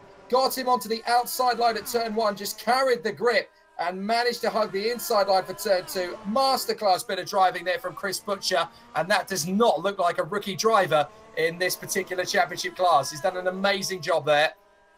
No, he knows his stuff in these cars, definitely. Even if he's not quite on pace, knows how to drive these cars well, and he's very good at it in this instance. There's Mark Hutchinson into the pits for flag to flag now, and they're not doing quite as well as they would have hoped, I think, after that brilliant Monaco race. Oh, Gaia and Duval! Gaia and Duval! Gaia's gone over the sausage curbs, trying to dodge Liam Duval. Now, this is a really interesting tussle, because Liam Duval, I think he's got a problem. Duval was really struggling. Flo Gaia had got onto the back of him. I kind of want to see that one again. That was a typical slipstream. Duvall just was on the inside. He held the inside. Gaia just, I think, overshot it a bit. Had to go over the sausage curb. Nothing Duvall involved in there. I think that was Gaia's own error going into the final chicane, and he's lost time because of it. Yeah, there was no contact with Liam Duvall. He just overshot and... Oh, see, there you go again. Look at that, Gaia. That's power sliding through the chicane. That's going to cook your tyres, though. You don't want to be eating them just yet, mate. Save them for later. My word, Flo Gaia pushing hard to try and get back on terms with Liam Duvall. He's got the red mist down. He's angry with himself for making that mistake. And look, he's pushing all over the place. Car is sliding back, left, right and centre. Goodness me, pushing hard. Meanwhile, Dino Paolini and Alex Cooper are the next close battle on track, Josh, and this is for 8th place. Yeah, indeed, P8, the next battle on track at the moment. We have this Cooper-Paolini battle. Nordstjen versus Mezerick. Obviously, Mezerick new to the Super League. Nordstjen, the veterans. Obviously, both around the same sort of Hutchinson and Horrell. Hutchinson and Horrell. This could be spicy. Hutchinson and Horrell, you are absolutely right. Down the inside goes Hutchinson. No problem whatsoever for him. Straight through there. Horrell gets a better exit. No, Coey taps him. Bit overzealous from Horrell. And he ends up putting himself around. And Butcher's going to take advantage to go into the points. Wow, what a mistake from Ben Horrell. Hutchinson got a clean move there. No problem at all from that point of view. And Mark Veit is out of the race. It's an absolute no game at all for the two Mad Capes. That is a real shame. And Mark Veit joins his teammate Tobias Olsen on the sidelines. And unfortunately, Alex Skinner's prayers for Mad Cape points go unanswered on this particular occasion. What a shame. Yeah, indeed. In fact, Alex said in the comments, he's just saving the car because of constant problems that he's had throughout this race. It is a shame, but they've elected to save the engine, obviously, and just ultimately do it that way. Just keep more engines, not have penalties near the end of the race. But look at this, ladies and gentlemen. Alex Siebel and Risto Capit are still within a second of each other. Whatever Risto Capit's thinking, it's working. Well, this must be where the ACR Zaxby boys must be chatting to each other, thinking, what are you playing at? Let's just try and remember we've got a whole race to run. They are 10 seconds clear now of Costa and Milan, so no problems at all. They are the class of the field. How are they going to outsmart each other in terms of strategy? This is starting to shape up a bit like the old McLaren Formula One races in the late 80s when Senna and Prost would stretch out in front of the rest of the field and leave them to battle it out amongst themselves. But they would be very shrewd operators in terms of racing against each other. It's a lot more amiable than those battles were in this particular team. As well, but I think he was out as well. I think it was just them leaving the lobby, to be honest. Yes, indeed. Ayres is in the pits, and we've got a nice battle for the final points. Look at this, Josh. We got Butcher, Horrell, and Hoekstra very close together. Hoekstra, gets a bit close back to Horrell there, who lost it coming into the first chicane, but Hoekstra here really going to go for it in that Mezerick car. Been a constant contender in his tenure in Super League, and now in the Mezerick car as well, going for it, full beans at the moment, and he's got Liam Duvall not too far behind as well, so problems there to worry about as well. And he's going to be pushing hard. Whoopie's going to be pushing hard. Ben Horrell's got all the pressure in the world because of everyone chasing him. Paolini's trying to chase in the Mezerick from Alex Cooper as well. We have battles everywhere, and look at the one between Costa and Milan. It's a really good, interesting battle. We're going to go side by side for the final. This is going to be very tasty. Indeed, we are going to go side by side, and that is going to be a very interesting one for sure. Horrell, Hoekstra, Duvall, 3 into the final chicane. Duvall decides to go into the pits, gets out of the way, fair enough, as does Horrell in front. But Duvall, actually, sorry, strike that. Duvall does not pit. That was Horrell rather than Duvall, but Duvall going for Hoekstra now into turn 1. Breaks out, he just Whoopie and just lets him through. Now, was that an issue on the brakes there? Did he just feel this is not silly to battle? It's too silly to battle with Duvall? That was very early to brake. That was very early to brake. I think it was voluntary. Okay, so Jajovski's in, Horrell's in. And look at the gap between Siebel and Capit. It's come right down now. It was 9/10 of points, half a second now. Siebel in the last stages of this super soft run is struggling, it seems. Maybe Risto has played Siebel perfectly. And of course, Costa and Milan, the gap is about the same, half. That one was expected because Milan's on a softer compound than Riccardo Costa, but Costa has got Ben Horrell to deal with. He's trying to lap him, having seen Horrell fresh out of the pits. And for goodness me, Milan battling Big Star with the car as he locks up there. So Milan just trying to follow Riccardo Costa's every move. He may get a chance down the back straight. Capit is now into the final into the hairpin on the run down that long back straight. Can he get on terms with his teammate in the way to the next lap? Because he's not going to get it close enough to him on the DRS zone. He will get the DRS, and that'll help him in terms of straight line speed, give him better braking for the final chicane. He'll get it on the front straight too. That is a DRS zone as well, so he's going to have double DRS effectively. And let's see how much that's going to help him. He'll help in the first turn as well for the cornering as well. Maybe this is the start of a comeback for Capit. Well, Jordan had a bit of a moment. He was following in the wheel tracks there, trying to keep tabs on them. Now. It's just look, he just keeps getting them on the brake, and that's where it is. I'm noticing now, Capit just gains a couple of tenths every time in the braking zones of each sector, and then Siebel just stretches his legs in the faster corners. Yeah, Capit's definitely stronger under brakes here, and of course this is a circuit where the brakes really are important. So Siebel is being pushed here by his teammate Risto Capit. This is where Risto's really going to shine if he can use his experience at WTF1 Super League over his younger teammate and his less experienced teammate. That's where Risto can steal the victory here. He needs to. He's only got a win, one singular win so far this season back in China, and we thought that was going to be the start of something pretty spectacular. He is ahead of his teammate Alex Siebel to the tune of 1 point, and both of them are a point behind Jarl Tyen, of course. So this is going to be interesting in terms of the championship ramifications, but Capit definitely using DRS to close in on Siebel down the back straights and faster than him. Oh, and Siebel! Capit! Yeah, Capit lost it into the pits there. That was a bit of a disastrous one. Siebel had actually elected to Capit was full on there coming in. Capit was absolutely full on coming into the run down to the pits, and Siebel hit the brakes at 150 as he would for the braking for the corner, second into the chicane, and Capit made a very rare overshoot. That might be it. That could be the moment that decides this race. Risto Capit is going to get out alongside Dennis Jordan, I think that is. No, sorry, that's the other car in the mix for the Evolution team. That is Tom Parker, who's had a terrible race at the office as well. But yeah, Risto Capit rejoining in 4th position. He only lost about 4 or 5 seconds in that spin, but I think that could be the 4 or 5 seconds that determines who wins this race. Yeah, 4 or 5 seconds in it indeed, and yeah, Siebel potentially, that might have just given them the reprieve he needed, because he was hoping that Capit really, so Capit just, I think he just couldn't get out of the way in time. He was determined to not lose any time on the pit stop, and it cost him in the end.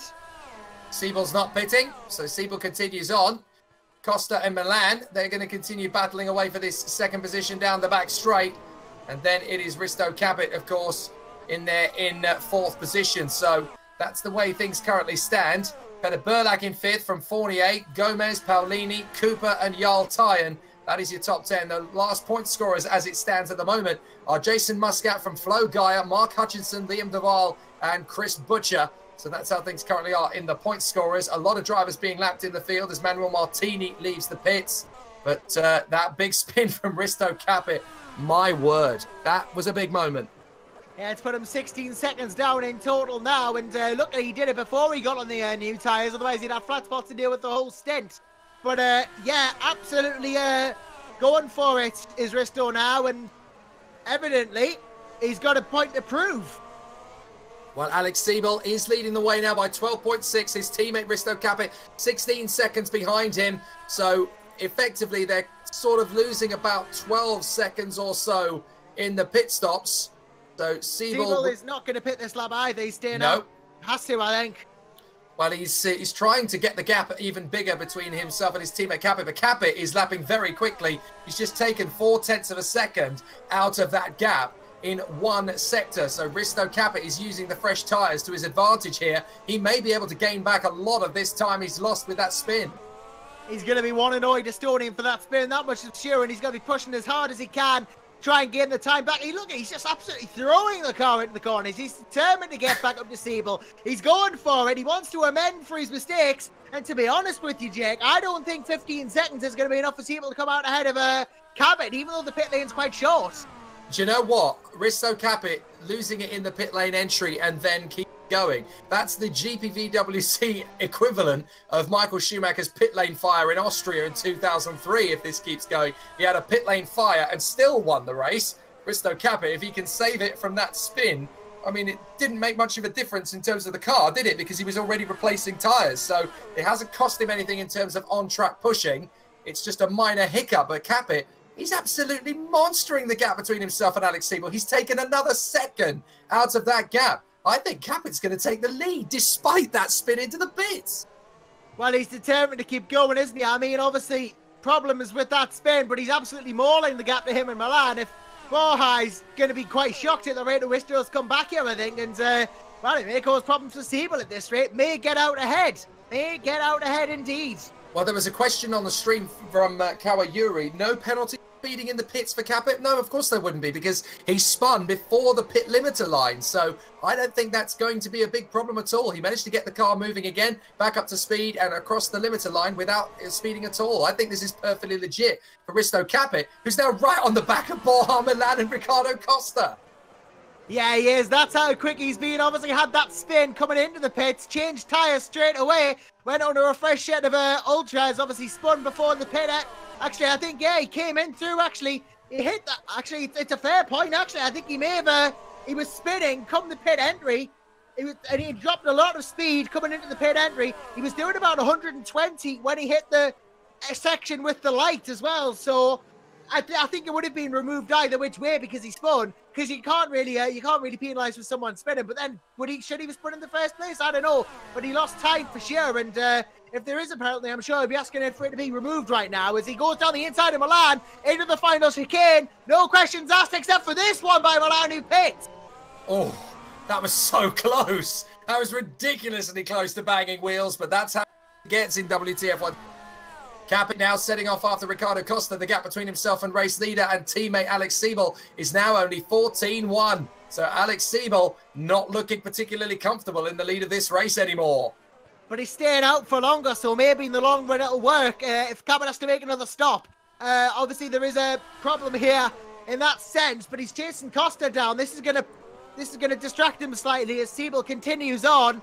Obviously, he needs to get past Costa quickly here and hope he doesn't destroy his tyres too much. Otherwise, Siebel may still come out on top of his strategy, even though Capit's got the pace.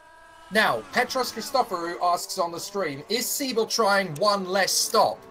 That could be an outside bet for what he's doing here, but I'm not sure that's really the way he's going. Josh, is there a possibility?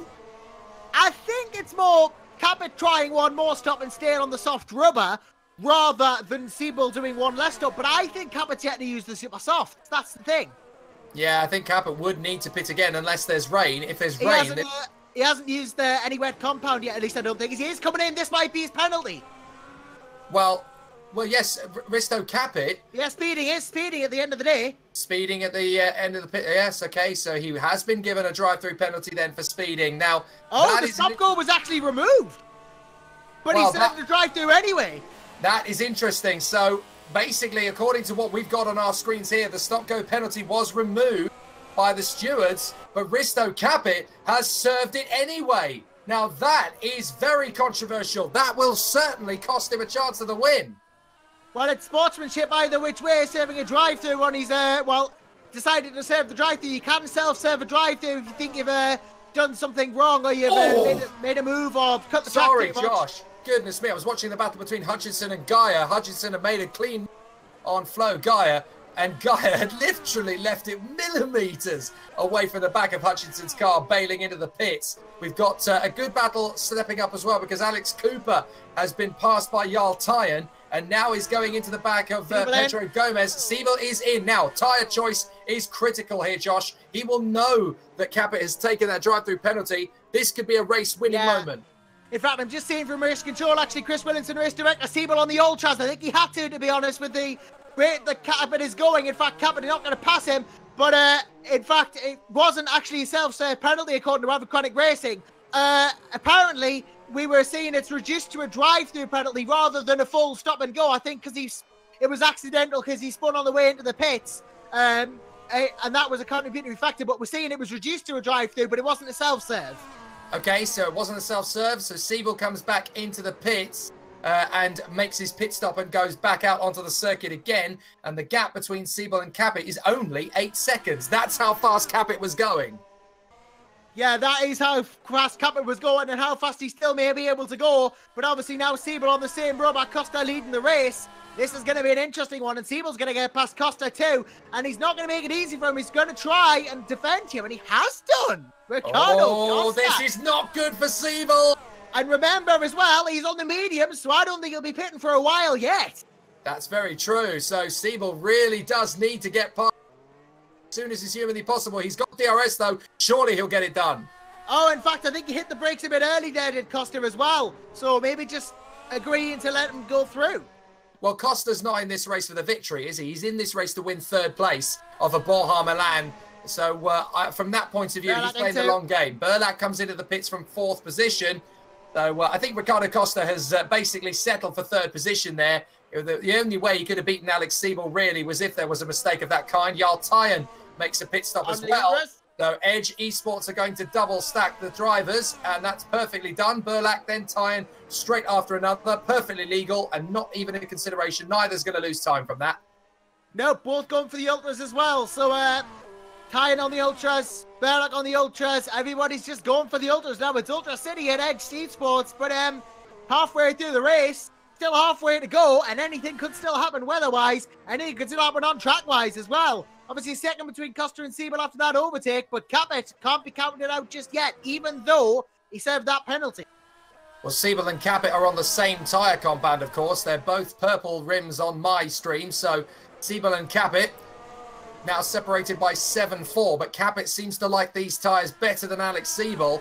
If Ricardo Costa stays out and we end up getting wet weather tyres out, then Ricardo Costa is still technically an outside bet for the victory. He is between the two cars from the ACR Zaxby team, and Ricardo Costa is potentially a thorn in the side, but then so too could Borja Milan be. He's only 7 seconds behind Capit. They are basically praying that the rain stays away at this point. Yeah, at this point, hoping the rain stays away, and well, if there is a funny side to all this drama regarding the pit lane entry, Africonic Racing saying that Bristow is the first ever driver to get a penalty for speeding in the pit lane going backwards. That's a very unenviable record. I'm not for that one. Siebel leading Costa by 2.6 seconds and pulling away. Capit is steady at 7.5 seconds back. There's only a couple of tenths discrepancy here and there. So Siebel, I think he's been given the hurry up by the team, basically saying, look, Capit's been able to serve a drive-through. Without that drive-through, you would have lost the lead of the race, mate. Get on with it. And now Siebel is starting to respond, and that is definitely going to be the moment that gets the race won.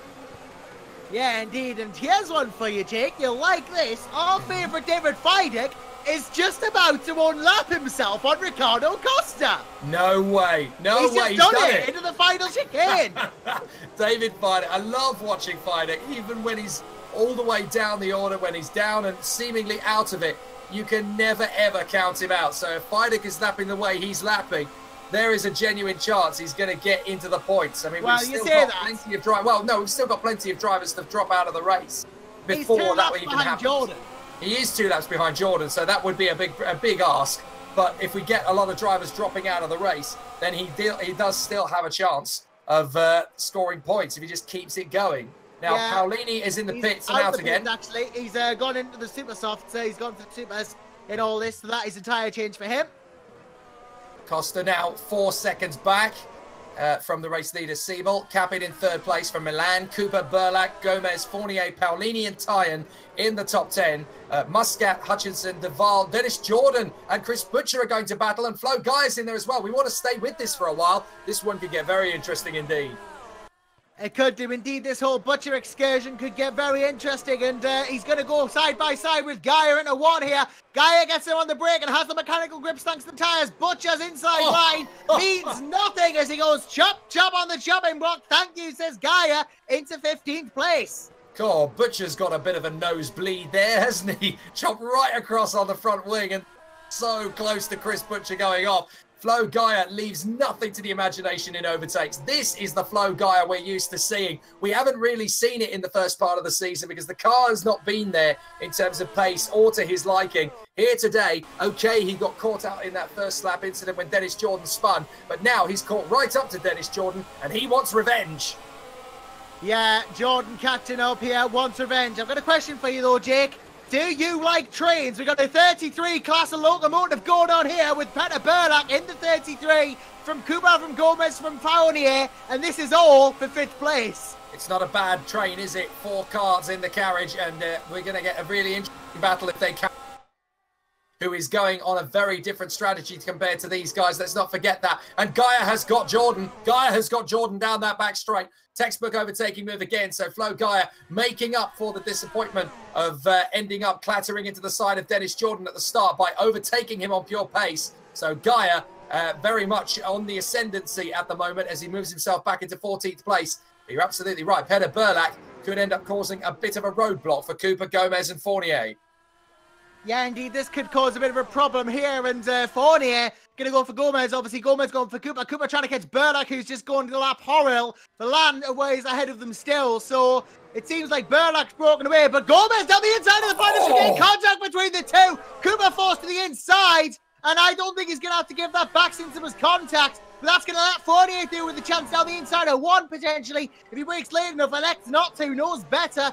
Going for the inside, perhaps on the one of the later points of the track, but he's tailing Gomez nicely. You know what? I think you're right. I don't think Cooper's going to have to yield that one. I think that's a clean move as far as the yeah, there was contact between the two. There was contact between the two, and that kind of forced Cooper off. He had to take an excursive line there. Nothing he really could have done about that, apart from continue on the track and possibly push Gomez into the Wall of Champions, which wouldn't have been good. So I think he probably did the right thing and probably doesn't have to give that place back. No, I don't think he does. I think you're right, but Gomez is trying to get back through. He will feel aggrieved by it and say, well, Cooper cut across the chicane. I should have the place back. I'm not sure he needs to give it back. You're right. So now he's got problems because Fournier is getting very threatening underneath him. Gomez going for it in the hairpin. Oh, Cooper goes way wide. In fact, so wide, Fournier gets them as well. What a move from Fournier to get that done there. I thought that was wide from Cooper. Maybe just dropped it on the brakes, locked the brakes. He's going to get DRS though, as is the detection zone set up. But mind you, Fournier has it too, so no net advantage for Cooper. Only the advantage on Gomez rather than Fournier. And Fournier's going to get it again, of course. Double DRS here at Montreal. Let's see if Fournier can get him into 1. I think he is going to with it. He's going into 1 now. Is he going to hit the brakes? He's not gone for it again. He's neglected. He's passed it up again. Well, Fournier's still got damage from turn 2, let's not forget, so he doesn't want to be too risky into that first corner if the car is still a little bit unsettled. Here comes trouble. Here comes Parker unlapping himself. And probably going to be lapped by Cooper. Absolutely brilliant. Tom Parker deciding, you know what, I'm in the win. Even though I'm a long, long way back, I'm still going to try something. He's only a lap down. So again, he's got actually a much better chance of getting to the points than David Feidek has. And considering how well he's been driving recently, that is not too far away from reality. Jason Muscat leaves the pits in P13, now under threat from Flo Gaia, as Ricardo Costa has been caught by Risto Capit. There's only a second between them now.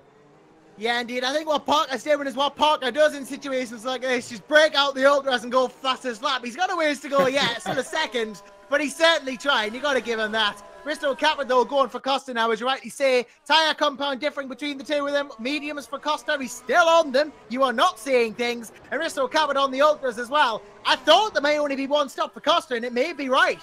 Well, Costa and Capit are getting close to lapping. A bit of a battle going on in front of them. 17th and 18th is Ayers and Yayovsky. Yayovsky's looking very threatening on the back of Michael Ayers in the flat. And he actually nudges him. And that's Yayovsky going sideways in the Sol Adonis. And that's going to put Costa and Capit right on his tail. What a shame for the Macedonian as Alex Cooper pits. And he will rejoin in behind Mark Hutchinson. It's going to be close, actually, as he gets out of the pits. He's just beaten him out. Yeah, he's gone for the soft as well. So maybe going a bit longer again. He's gotten from the previous stop, which he made. Alex Cooper made that previous stop on lap 18. Here comes Capit. Here comes Capit indeed. And trying to go down the inside and gets down the inside of Costa. So it's now Seymour versus Capit again. 11 seconds separate the two. But as I was going to say, Cooper managed near enough to 30 laps on those tyres. Quite possibly no more stops. Well, Ayers and Yayovsky, who are battling away for 17th, have come into the pits together. So this could be a very interesting stop if one of them manages to go better than the other. Ayers leaves the pits. Yayovsky, if he's going to go out as well. No, he's waiting. He's waiting. Yeah, he came into the pits after, so I think that's basically stalemate between the two of them. But Ayers and Yayovsky having a great little run in this race, and Ben Horrell is going to split them. Horrell at the inside of Jajovski. Jajovski is now going to have Horrell right in front of him. And they've got, is that Gomez and Fournier battling away? Yes, it is. Cooper in again. Cooper in again as well. Maybe speeding in the pit lane. Yeah, Cooper comes back into the pits, and I think that might be a speeding in the pit lane penalty. But Gomez and Fournier having an absolutely terrific battle. And yes, it is. Cooper speeding in the pit lane, has to serve his penalty, and he's going to lose his position all the way down to 12th. He will drop as Dennis Jordan makes a legitimate pit stop. But Gomez versus Fournier, that's going to be a really good one for the next couple of laps. Paolini and Tyan likewise. Jordan and Butcher both in and all this. Jordan going for the ultras. I think Butcher is probably going to follow Costa's strategy. This will be a good idea to show what Costa's going for here. Butcher's actually going for the super soft, so maybe going to do one more stop actually. But maybe Costa going to go for a harder compound if stroke when he does pit. Well, he will have to pit again. But when he does, I think he'll probably go for a harder compound. What is Gomez playing at down the back straight? He's swarming around all over the place, trying to shake Fournier off. I mean, that was like a formation lap of a Grand Prix, just sliding from left to right, left to right. No way was Fournier going to tag onto him in that situation. Yeah, well, technically, it was one move. He went off the racing line and came back, so don't think there's anything illegal there. Horrell gets a bit of a drop off the back of him, off the back of the corner in front of him, but technically, as dramatic as it looked, no infringement, I believe. I'll actually strike that. I think he came across again, didn't he? But yeah, it's going to be one. I think it might be investigated, but I don't think any rules broken there. No, I'm not too sure he's going to get a penalty for it, but Pedro might Gomez... get a stem telling off. Well, yeah, absolutely. I think that's going to be a slap in the wrist, not just from the officials, but from his team as well. It's like, come on, you can't really push it to that extent, to be fair.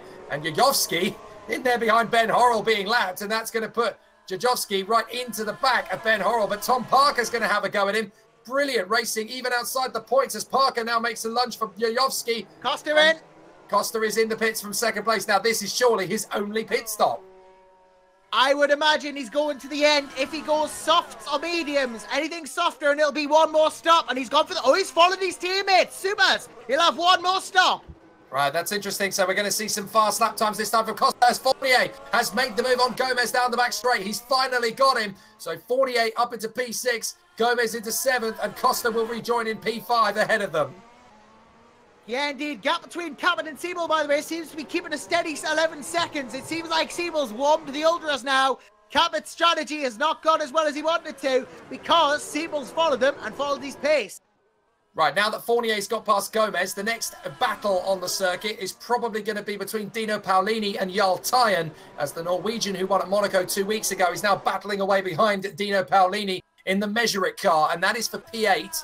Then we've got Hutchinson in 10th. Oh, big step out from Costa there through the chicane. That was a really one. Abercrombie Racing actually saying in the comments, that's Costa to the end. On those tyres, I don't know, but he hopped the curb a bit much there and really got a hop on. He gets the Drift King award for that recovery, though. What a save. That was a save worthy of Initial D. Absolutely amazing stuff there. Tyan has got past Paolini for all of that. I didn't quite see where he made the move, but that was a late lunge into the hairpin, I think. So we'll double check. Paolini got a mistake because he was trying to lap one of the cars in front and had to dodge out of the way of a very slow Ben Horrell. And Tyan just picked his moment. That was a beautiful little overtake. I may have actually underestimated Costa's ability to save tyres. I'm being told he did 19 on ultras, which I find quite difficult to believe, to be honest. But if he can do that, 22 on super softs is more than doable. This could actually, fair enough, be him till the end. And if it is, then I have a feeling he's still very much in contention for the podium, because Milan surely has got one more pit stop to go. Peter Burlak will as well, but Ricardo Costa is only a couple of seconds down the road from him.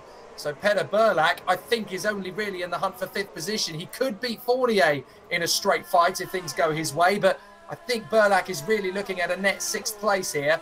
Fascinating to observe the strategies. Tyan still trying to get away from Dino Paolini. Where's the next close battle going to be? It's Capit Pits. Capit Pits. This is the last pit stop for Capit then.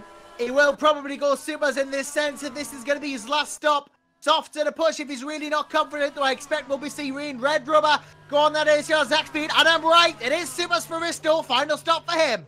there's not really any option, is there? Because you don't want to lose another pit stop to Alex Siebel when the gap is only 11 seconds. He's got to hope that he gets onto these tyres a little bit faster to get the gap down to Alex Siebel and see if Alex gets held up. Now, he's not got any traffic at all to deal with, really, Alex Siebel. He's got Flo Gaia a little way up the road from him, but he is not slow. And then Muscat is a few seconds ahead. So basically, Capit needs some really quick outlaps. Siebel actually makes a mistake in the hairpin there. Loses the back end. Goodness me, Alex Siebel definitely under pressure. And that was the mechanics basically saying, okay, push. You've got to go for it. Otherwise, he's going to have you. Well, I mean, if Siebel comes in this lap, it'll be super. As I think he's probably going to try and make these ultras last 3 more laps minimum, though. And he's making mistakes like that. He's going to have to be careful. Capit could capitalize. This is going to be a really, really interesting battle between these two. The gap was 25.8 between Siebel and Capit, which is not quite a pit stop. It's more than a pit stop, actually. So a pit stop is tending to lose the drivers about 14 to 15 seconds. So Capit is still effectively stalemate to Siebel in terms of pace. I'm not sure he's actually gaining enough ground for Siebel to start panicking. But clearly, Siebel putting in some good pressures. He has just taken 0.8 of a second out of him in that sector. But you've got to remember, that's Siebel losing the back end in that sector. So whether that's actually caused an issue for him long term, we're going to have to wait a couple of laps to find out. Yeah, indeed, and we're going to have to see if that goes on, and we'll see if this battle continues. I just saw Dennis Jordan actually trying to lap Borja Milan, but Borja said no, not doing it. Couldn't get it done. Borja Milan just having himself a nice second position at the moment, 5 seconds up the road from Risto Capit. And he certainly doesn't want to be getting involved in incidents with drivers unlapping themselves. Jordan, however, is desperately trying to unlap himself because the man right behind him, Chris Butcher, is racing him for position. So if he can get past Borja Milan, that would do him a lot of favours. Borja's race could well be compromised if Jordan unlaps himself, but he has got DRS. Has got the DRS indeed, and this could be crucial here. Dennis Jordan, oh well, Milan pits. That puts the kibosh on that. From second place, Milan pits. This will be supers, I think, till the end again. But here's something for you, a little bit of trivia, Jake. Purple first sector from Capit, 20 on 3, 3/10 up on Siebel. Second sector, a 10th up on Siebel. Third sector, I think, may have been faster as well. Yeah, the gap is down to only 24.2. Capit has not given up on his ideals for the victory. Costa's closed up on Burlak as well in the on these fresher tyres. So Burlak is going to need to make another pit stop. Costa, I don't think will. Now, Milan and Fournier have swapped positions. I think Milan was getting out of the pits in Fournier. Milan is on the supers, as I imagine. So Fournier's probably got one more pit stop if he's on the ultras now. Well, I think Fournier was actually a little way in front of Milan and then said, no, let Milan, let him go. And that's basically, he ended up backing off a little bit there, Jeff Fournier. Now he can sit behind his teammate. That will actually help him out a little bit if he just follows his teammate in formation by a few car lengths back. That will help ease the brakes. That will ease the tyres a little bit as well. Capit, fastest lap, 12.9. That is absolutely and that's the second astonishing. faster than Siebel. And this is on newer, harder rubber. Alex Siebel, I know he's trying to make these tyres last. Is it not just worth going on to the supers, though, to make sure he has the longevity instead of losing this time? I wonder if Siebel's going to try and stretch this tyre compound a little bit longer and then go on to ultras. If he goes on to ultras. I did think he was going to do that, to be honest, but I was thinking, is it not just worth cutting your losses now? Maybe I think differently as Fournier comes in for what will be his final stop, but maybe it's worth cutting his losses now because Capit is just eating through that time like a mouse gets through cheese.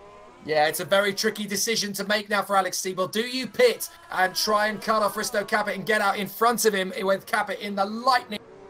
He's just got the gap down to less than 23 seconds. Or do you cut your losses, stick with the strategy and try and go that little bit further and then get onto ultras, which will be faster than Capit's tyres? So this is a very big ask for Alex Siebel. How does he go in terms of... He's coming in. Thought so. I thought he had to, given the amount of time he was losing to Capit. He's going to come out right next to him as well, but he's going to be on fresh rubber. This has to be ultras for Siebel, unless he's not confident about the tyre wear. I think it's going to be the ultras. I would not be surprised if it wasn't. He is going to go for the ultras indeed. Fresh shed of the softest compound available, and Capit is going to be on his back, but Siebel's been freed by fresh rubber.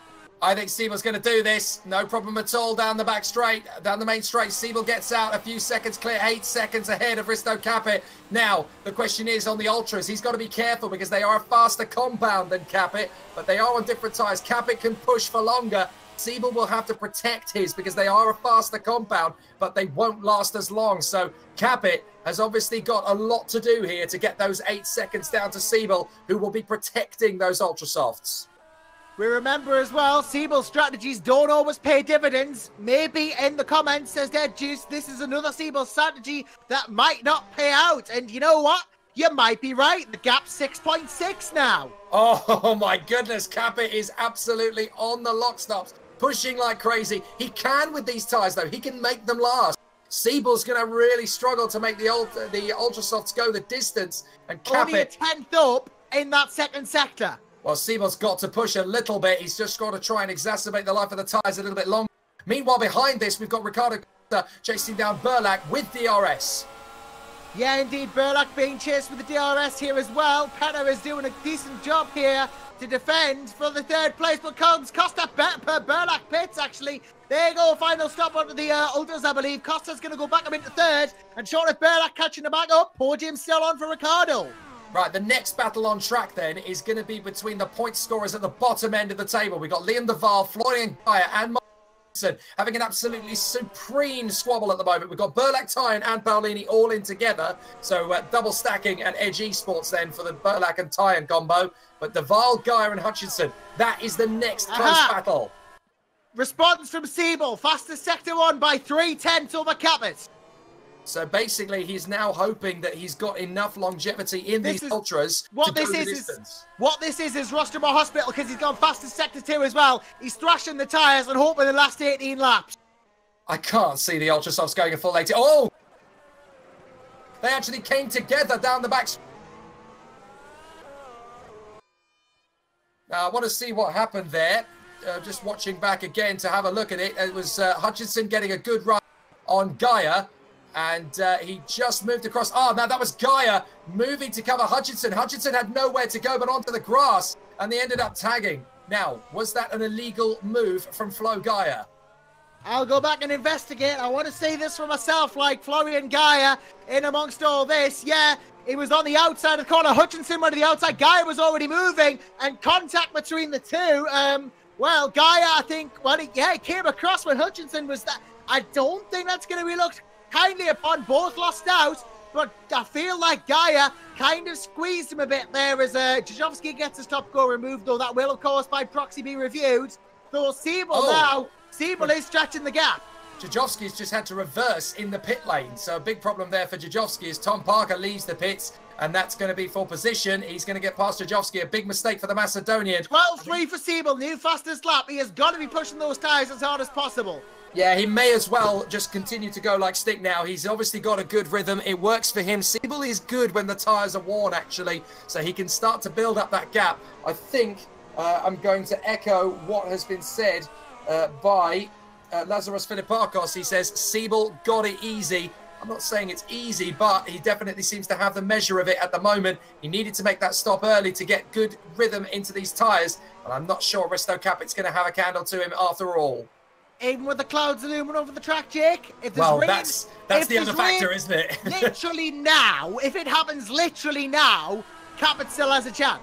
That's very true. Here comes Ben Horrell diving up the inside of my bell. Dear me. They're both off.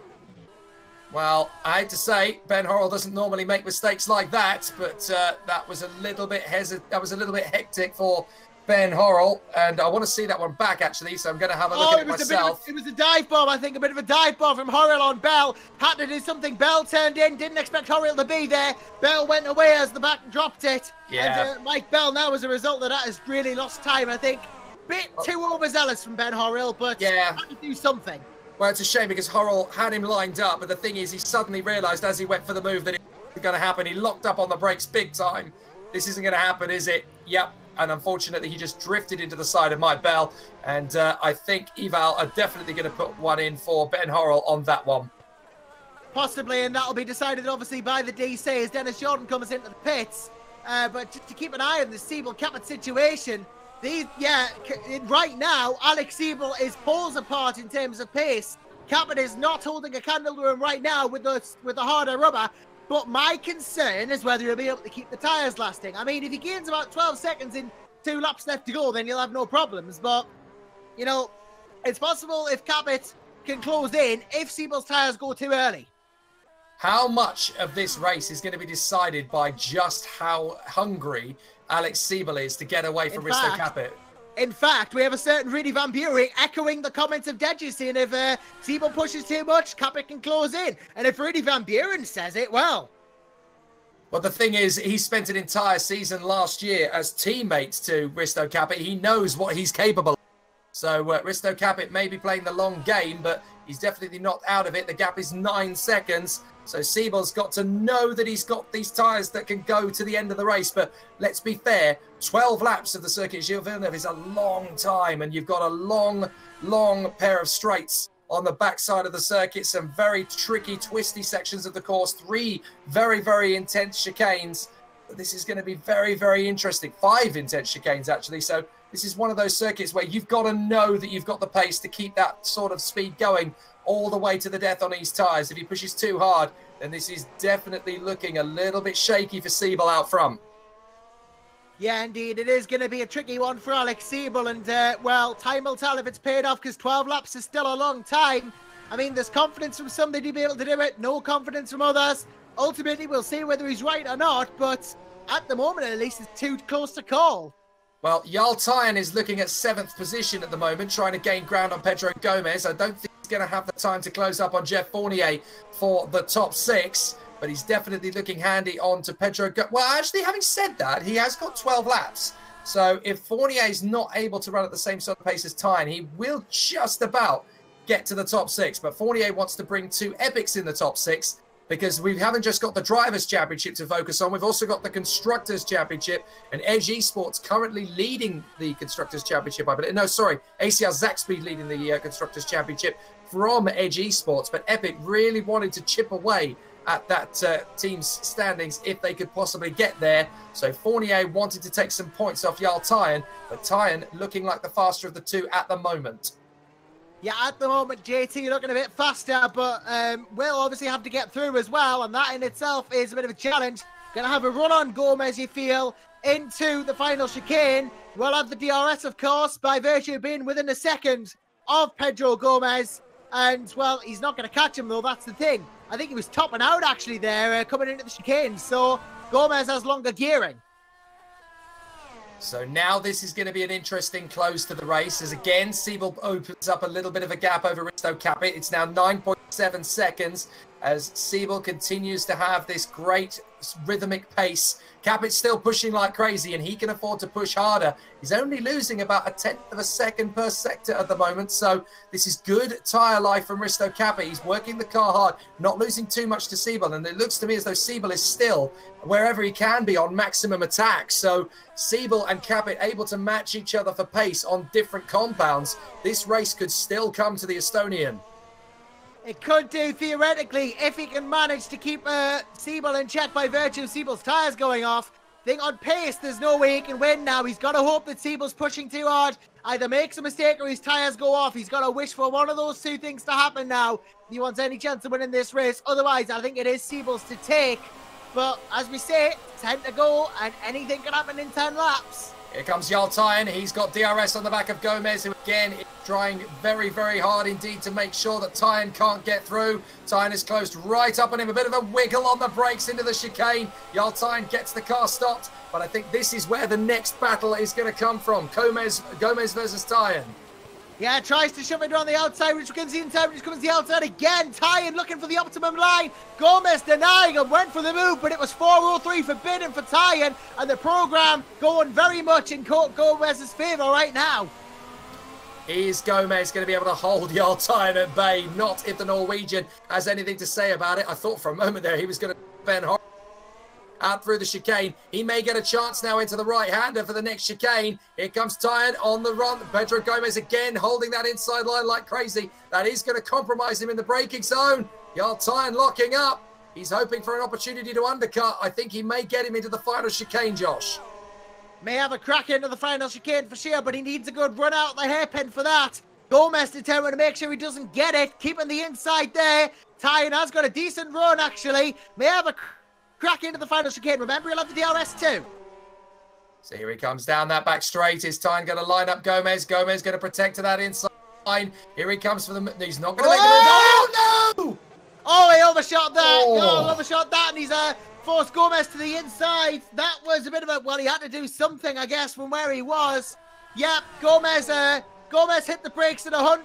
Gomez hit the brakes at 100. Tyan hit the brakes at the same point, but he had the overspeed. Tried to move to the right as soon as he realised someone was up. Lost it. Car went up a bit. Went into Gomez. Nothing he could have done. Bit overzealous. Well, I think Tyan, the thing is, he made that overtaking move at the last possible moment. And that's how he ended up losing out, because he's getting frustrated being stuck behind Pedro Gomez, because his chances of getting 6th position are now really going away from him, because he's losing a lot of time to Fournier.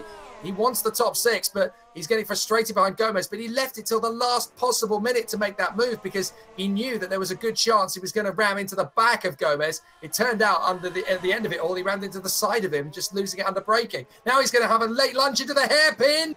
Oh my word, that's amazing from Tyan. Beautiful overtake. That was absolutely sweet as a nut. He got that one right, but he's not going to be getting away with it that easy, because here comes Gomez down the outside with the DRS. Waits for the optimum moment, gets it straight back again, and there goes Gomez back into the position. And I tell you this, revenge may be a bitter pill to swallow, maybe best served at 200 miles an hour, but Tyan's not going to take this sitting down. He's going to go from again into 1 here. Wants to get this place back, dives on the inside. Thank you very much, says JT. You're not going to get that position away from me that easily. That is what WTF1 Super League is so good at. Racing like that. Absolutely brilliant. Tyan versus Gomez. For nearly a whole lap, they battled there. Terrific stuff. And Tyan finally makes up the deficit. The problem now is that he's got to make up 6 seconds on Jeff Fournier with 7 laps to go. I don't think he's going to be able to do that. Siebel begins the 64th lap out of 70, and his gap over Risto Kappa is 11 seconds. Relax. As far as Siebel is concerned, it's over, baby. Well, as far as Siebel concerned right now, but with 7 to go, you know, there's still the possibility of something happening. I don't like to be that guy, but anything can happen. And anything may still happen, even though it seems more and more unlikely at this point. But yeah, Siebel, very, very quick here at the moment on these tyres, and doing a very good job here. I just want to take a point here, actually, to ask you who you think's been the standout driver, with the exception of Alex Siebel. It's a tough one. I'm actually going to say Peter Burlak at this point, because the man who's there in 5th position has been getting on with things very quietly. But look, he's now on the toe of Borja Milan. I said to him, he's only really in a race for 6th position. The Croatian was clearly angry with me for that, because he's now on the back of Milan. If he manages to get 4th position, this is a very strong drive from Peter Burlak. Yeah, indeed. You know what? I'm actually going to go for Milan for my driver of the day at the moment, because the Spaniard has just really come into his own this race. We always thought that it could be one to challenge Jeffrey Fournier's position as top dog in the Epic team, and now he's doing just that in 4th place. Well, Burlak making a big mistake there, closing up on Milan, and that could get the battle done. So Milan could be able to hang on to the 4th position. In all of this, I missed that Michael Ayers had retired from the race. That is exactly what's happening. Oh, there's a bit of an incident further up the road, as that's Chris Butcher battling away with Dennis Jordan for the final point. Yeah, Butcher and Jordan battling at the moment. Butcher ahead at the moment of the Evolution car, and Hulkster behind, looking to exploit any disadvantage they may come across. That could be a tasty one. Well, they just banged wheels at the final chicane as Jordan was trying to overhaul Chris Butcher. He went the long way round, and Butcher held onto the inside line. So I don't think that's going to result in a penalty for either of them, but that's a great little battle between those two as they fight for the final point of the race. We've also got a bit of a battle going on still between Milan and Burlak. Burlak is closing in to try and snatch 4th position away from Milan, and then the rest of the battles are outside the lead lap. So we've also got, let's not forget that Butcher and Jordan are battling away for that final point, but Hoekstra is actually pretty close to that 15th position as well. So if those two get into the battle, Hoekstra could snatch a point away from measuring. And we've got Ben Horrell stationary. Ben Horrell stationary at the hairpin on the way to the back straight. So Horrell made a mistake there. Yeah, not anymore. He's back moving, but maybe just letting some cars through. Horrell obviously making a bit of a mistake. Final point up in front. Sorry, Josh. We got Butcher making the then from Jordan. And again, at the chicane, they're close, but Hoekstra is going to close in. Yep, closes in indeed. There's Hoekstra. Jordan can have a go into one though. Sweeps to the inside. He's got to break early. He's got to break late rather. Breaks too early. And yeah, he's not going to go for it here. P16, he's going to remain for the moment at least. Borja Milan still running fourth though as Berlak continues to go in. And Fournier is fourth still, but at the moment at the front it is still all Siebel. As far as he's concerned, this race is done. May as well throw the checker now. But Capit just got to hold on really in case something drastic happens. So we've got that three-car battle for the final point, Butcher, Jordan and Hoekstra, and behind them on the road, we've got Milan versus Berlak. So we're going to have all in the same space of each other, this epic battle. And of course, if those three get into the wars and end up taking each other out, then Milan and Berlak are going to have to be very careful to avoid them. Yeah, very careful they're going to have to be indeed if they want to avoid them. And, well, avoiding key to success ultimately, and we'll see if they can avoid them throughout the rest of this battle. Butcher's got Jordan breathing down his neck. Jordan's going to try one way, but Butcher has got to concede this time. Jordan gets that final points position in the Evolution car up into P15, and all of this is giving Berlak an opportunity to go for Milan for P4. He'll want to get there before they start lapping this trio. He's not going to make the move into turn one. He actually gets a little bit of a wobble under brakes. But now this is about Dennis Jordan hanging on to 15th position. We lose Jajovski due to suspension issues. I think he crashed ultimately. So Erhan out at the last, and he was 2 laps down anyway. But that is a shame for Erhan Jajovski as Berlak and Fournier continued. Well, not Berlak and Fournier. Oh, sorry, yes. wrong epic. Jajovski unfortunately ended up losing it out of the hairpin, straight into the wall. So big problems there for Jajovski. And that's how he retired from the race. Alex Siebel going into the chicane to complete lap 67 of 70. 3 to go with 13.5 on his teammate Capit. Yeah, that looks like a country mile now. Berlak looking at Milan, very much PB going for the J on Milan here. And Jay standing for jump in terms of position. Milan is going to do a brilliant defending job. This is far from the last lap. Yeah, Alex Siebel right now on lap 68. Still 3 to go. But right now, 14 seconds looks like a country mile. Berlak's having a little look at Milan, who was never going to try a serious move into the chicane, but they've got these cars in front who are battling for the 16th position, and there's a spin out of the final turn. That looks to me like Ben Horrell. Here goes Berlak on the inside. He think he tried it, and Hoekstra goes off as well. Oh, contact with Milan, actually. Didn't quite anticipate the extra break in there. Whoopke has to go to the side to avoid, and well done on him for that. But Peter Berlak lost a bit of time there. Yeah, Hoekstra was trying to make the move on Butcher into turn one, and he ended up overshooting and going over the over turn one. So he then had to fall in behind Berlak and Milan, who are still battling over this 4th position with 2 laps to go now as Alex Siebel comes down that back straight. He will cross the line with just 2 to go, and he's still pulling away from Capit. So clearly the Ultrasofts were the way to go. He's able to make better use of the tyres than Risto Capit. The German has well and truly beaten his teammate on pure speed as Mark Hutchinson drops it out of the final chicane and is in real danger of losing 12th position to Jason Muscat. Yeah, Muscat going to continue chasing as well. We'll have to keep half an eye on him throughout this race final section as well. Siebel has started the last lap, but 1 in all this. Things going on as well, and Milan obviously still defending from Berlak. I think this is where we're going to want to stay for the end of the race, to be honest, because this is looking like a good battle. Yeah, Milan versus Berlak, I think, is going to be the final hurrah in this magnificent race with 2 to go. And Berlak trying his best to get past Milan. They weren't able to use Chris Butcher to change the positions. Berlak just getting closer and closer to Milan, but Borja doing a fantastic job to hang on to this position in front of the Croatian. But the Spaniard, Borja Milan, really working hard. Oh, goodness me, that looked like Berlak into the wall. I touched the wall a little bit there. I think he is pushing so hard to catch Milan, but it's all to no avail at the moment. Milan is holding him off nicely here. Still 3/10 in it at the moment. These two are going to battle to the end, I feel. Yeah, this is going to be the battle for 4th position, just off the podium. Great work for ahead of the in 3rd position, who has made the one-stop strategy work to perfection. The Portuguese star is there in 3rd position, only about 3 seconds up the road from Milan and Berlak. Mind you, if he really struggles with his tyres on the last lap, he could even snatch a 3rd place. It's not out of the realms of possibility. Costa's doing well to hang on in there in 3rd position at the moment, but Alex Siebel is already halfway round his final lap. Yeah, he's halfway around the final lap. Burlack and Fournier are going to continue the battle towards the end, and I'll keep half an eye on that throughout this. But really, the focus, Jake, on Alex Siebel, the German, who has had a fantastic race here. He got into the lead off the start, started the runaway.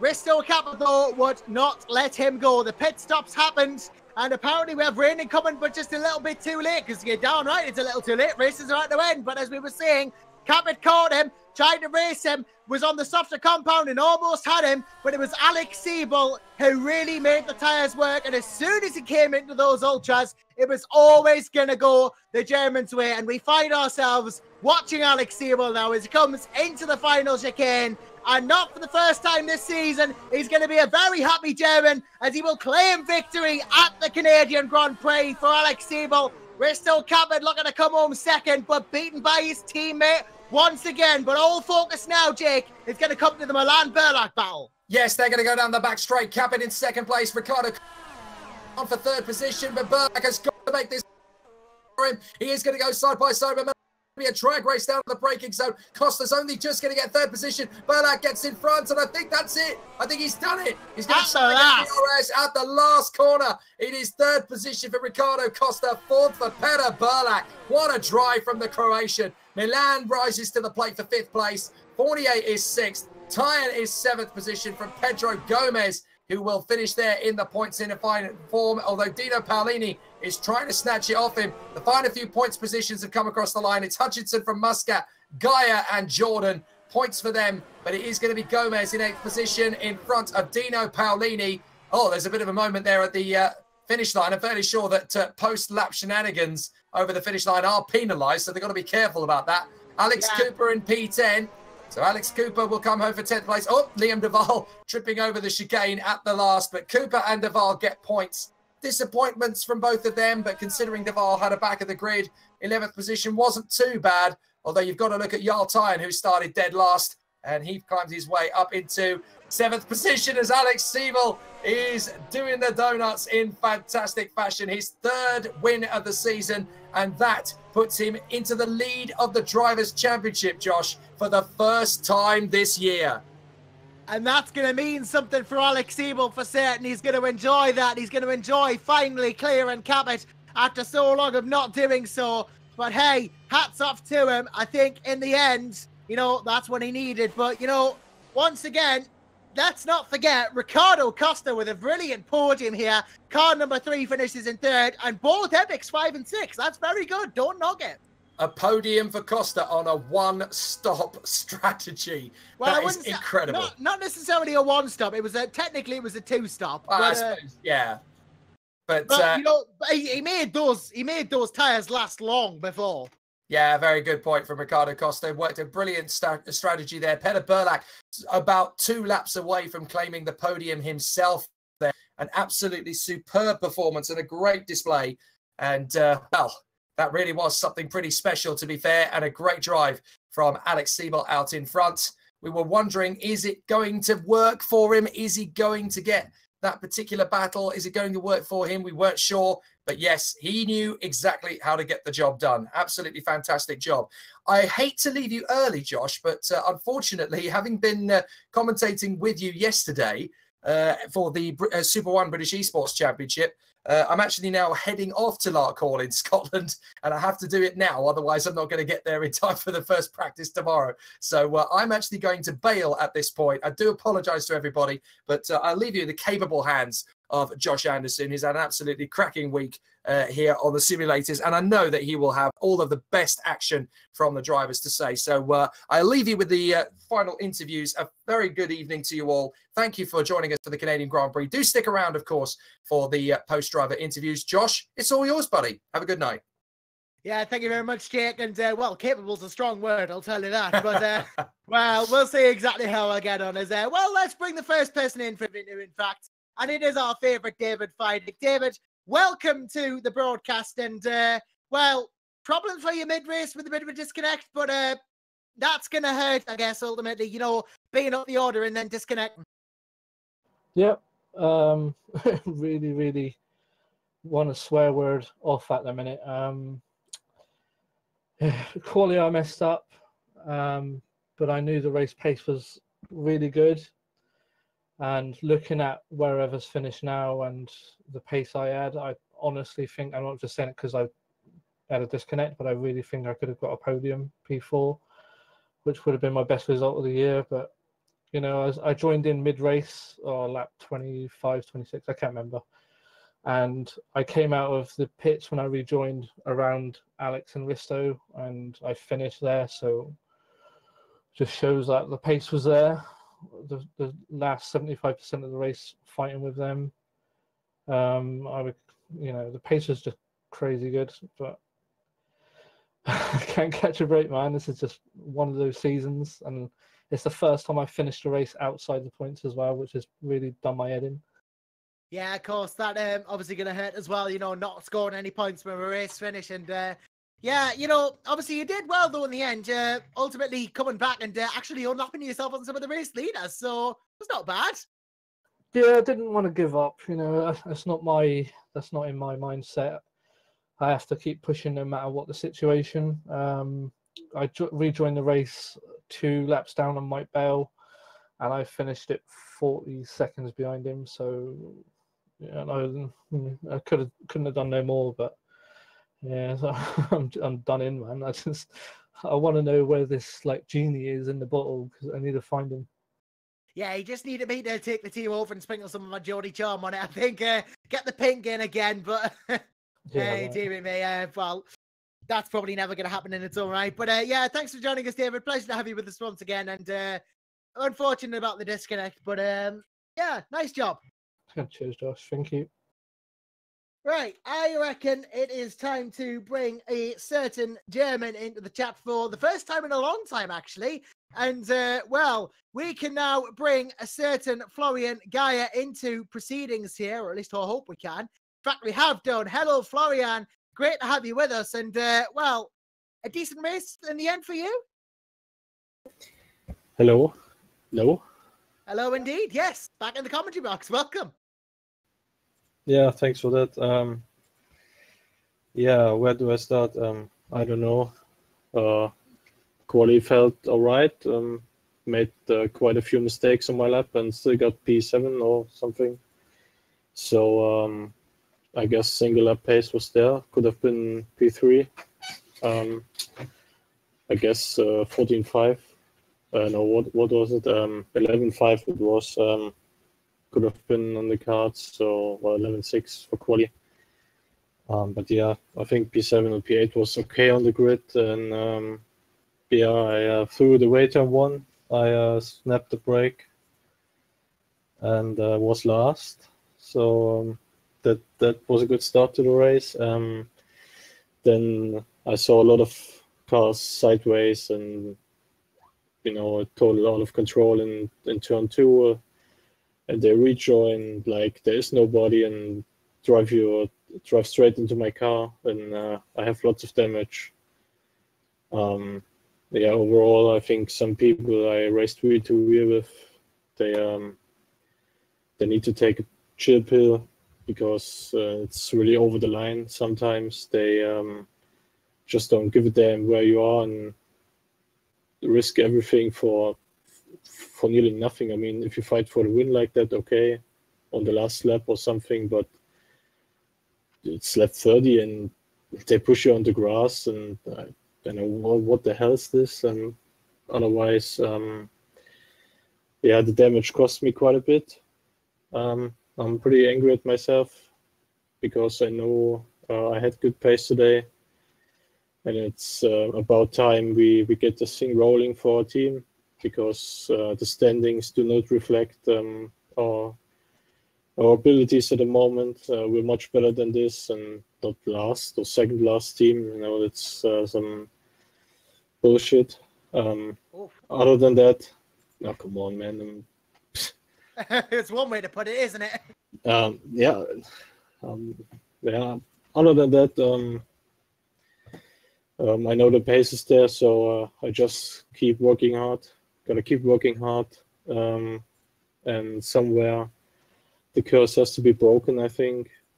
And but yeah, I think my team, they did lots of hard work in the past few weeks, and days. So, and Red Bull and all the other sponsors for our team, I mean, without them, what we have at the moment wouldn't be possible. So there's lots of stuff going on in the background that nobody sees we're doing, and I think we'll be all right. Just need the results. Yeah, indeed. And well, a very nice opportunity to have you back in the commentary box again, Florian. Thank you very much for joining us, of course, and hopefully your next quiz does indeed go slightly better than that. Thank you again for joining us. Yeah, let's hope the next one is for a win. Yeah, hopefully so. And well, next up into the commentary box, we are going to bring a certain Chris Butcher, and that's not something I've said in a while, Chris. Welcome to the commentary box, and in your Racing Super League for Hawkeye today, you started very well, I must say. Yeah, qualifying went a lot better than I thought it would, considering it was my first time in a Super League car, and yeah, the first lap put paid to any hopes for a decent result, unfortunately. Yeah, of course, there was the first lap problems occurring, but you came back nicely as well. Then you seemed to drop off towards the end of the race. What was that? Was it problems with tyres or damage from before? A bit of a combination of the two, really. I'd been driving with damage all race, so the car hadn't been driving in a straight line, and I'd had to pit early in my first stint, so I wasn't really on the ideal strategy, and just had to sort of make my tyres last as long as I could, and yeah, they just had no life left right at the end. Yeah, indeed, and ultimately the end of the race slightly worse off for wear, but still a very, very it's an encouraging debut for you, isn't it? And to be able to straight out of the box at least show you've got the pace to keep up. Yeah, definitely. I think there is some pace there. There's definitely some work to do over a race distance. It's a shame I just missed out on some points for my debut, but you know, not too far away. I had damage. You know, it was okay. Yeah, indeed. And are you hoping to get any more Super League drives throughout the season? Have you got the Super League bug yet? Yeah, I enjoyed it. It would have been nice to be further up the order, obviously. My priority this year has definitely got to be Formula Challenge, though. So we'll see. I'm open to sort of filling in if anybody needs any emergency drives. But yeah. Yeah, maybe even one of the Super Cup outmates might express interest as well if they say you're doing well enough. Who knows? But obviously, we'll see if that, you know, time that's all for you. Side of the ultimate at the end of the day, and your focus is Formula Challenge. That's fine by me. Thank you very much, Chris Butcher. Great to have you as always, and well done on your debut. Thanks very much. Right, I think it's time we got some winners in the room now, and joining us is the team manager and second driver of ACR Zach Speed, Mike Pittman and Risto Cabot, respectively. We'll start with Mike, being the team manager. Everything went according to plan there, 1-2.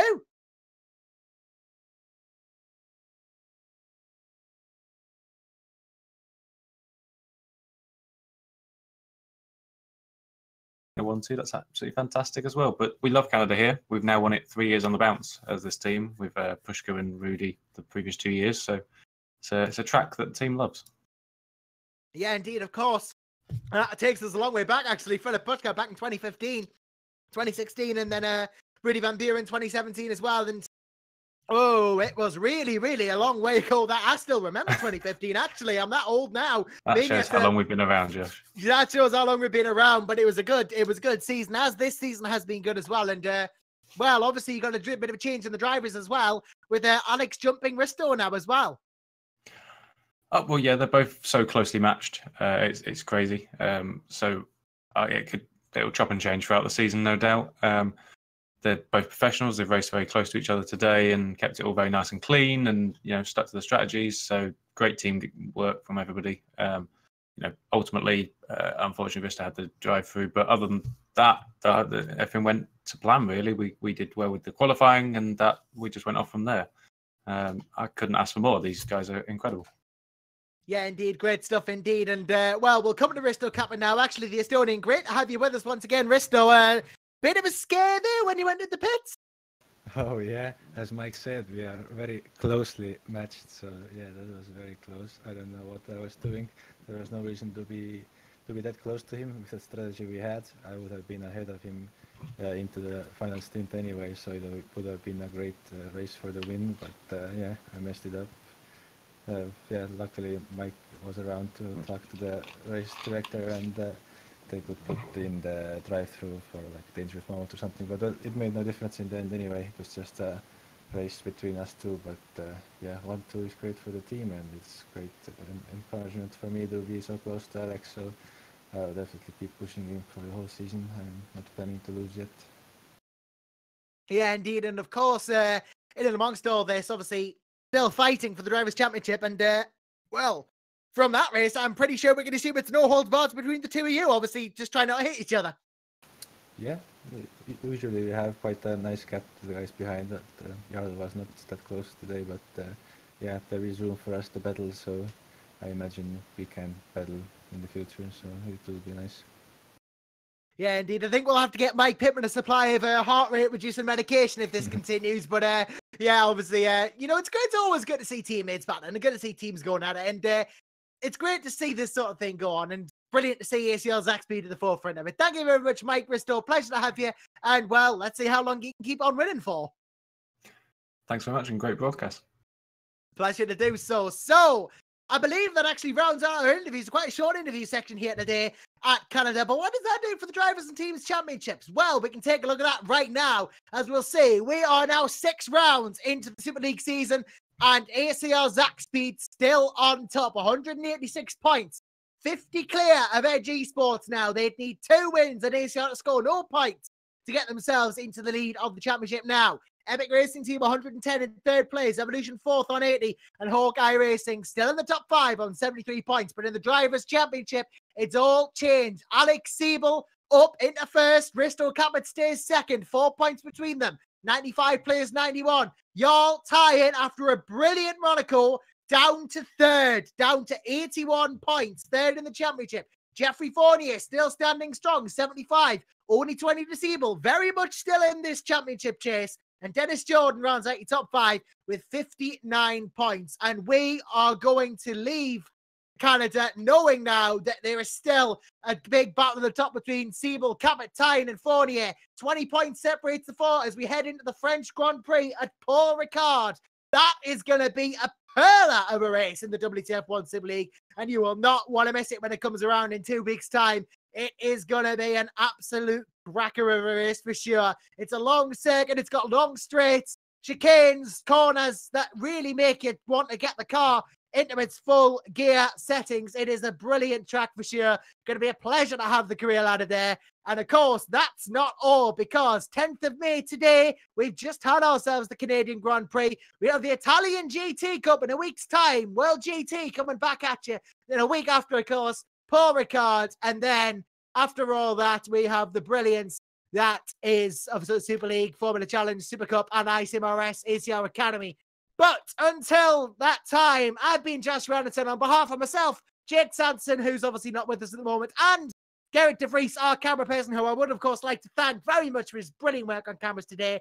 From behalf of all of us at GPVWC, ultimately, Siebel takes the spoils, takes the lead in the Drivers' Championship, but with a third of the season gone, it's still anyone's to play for.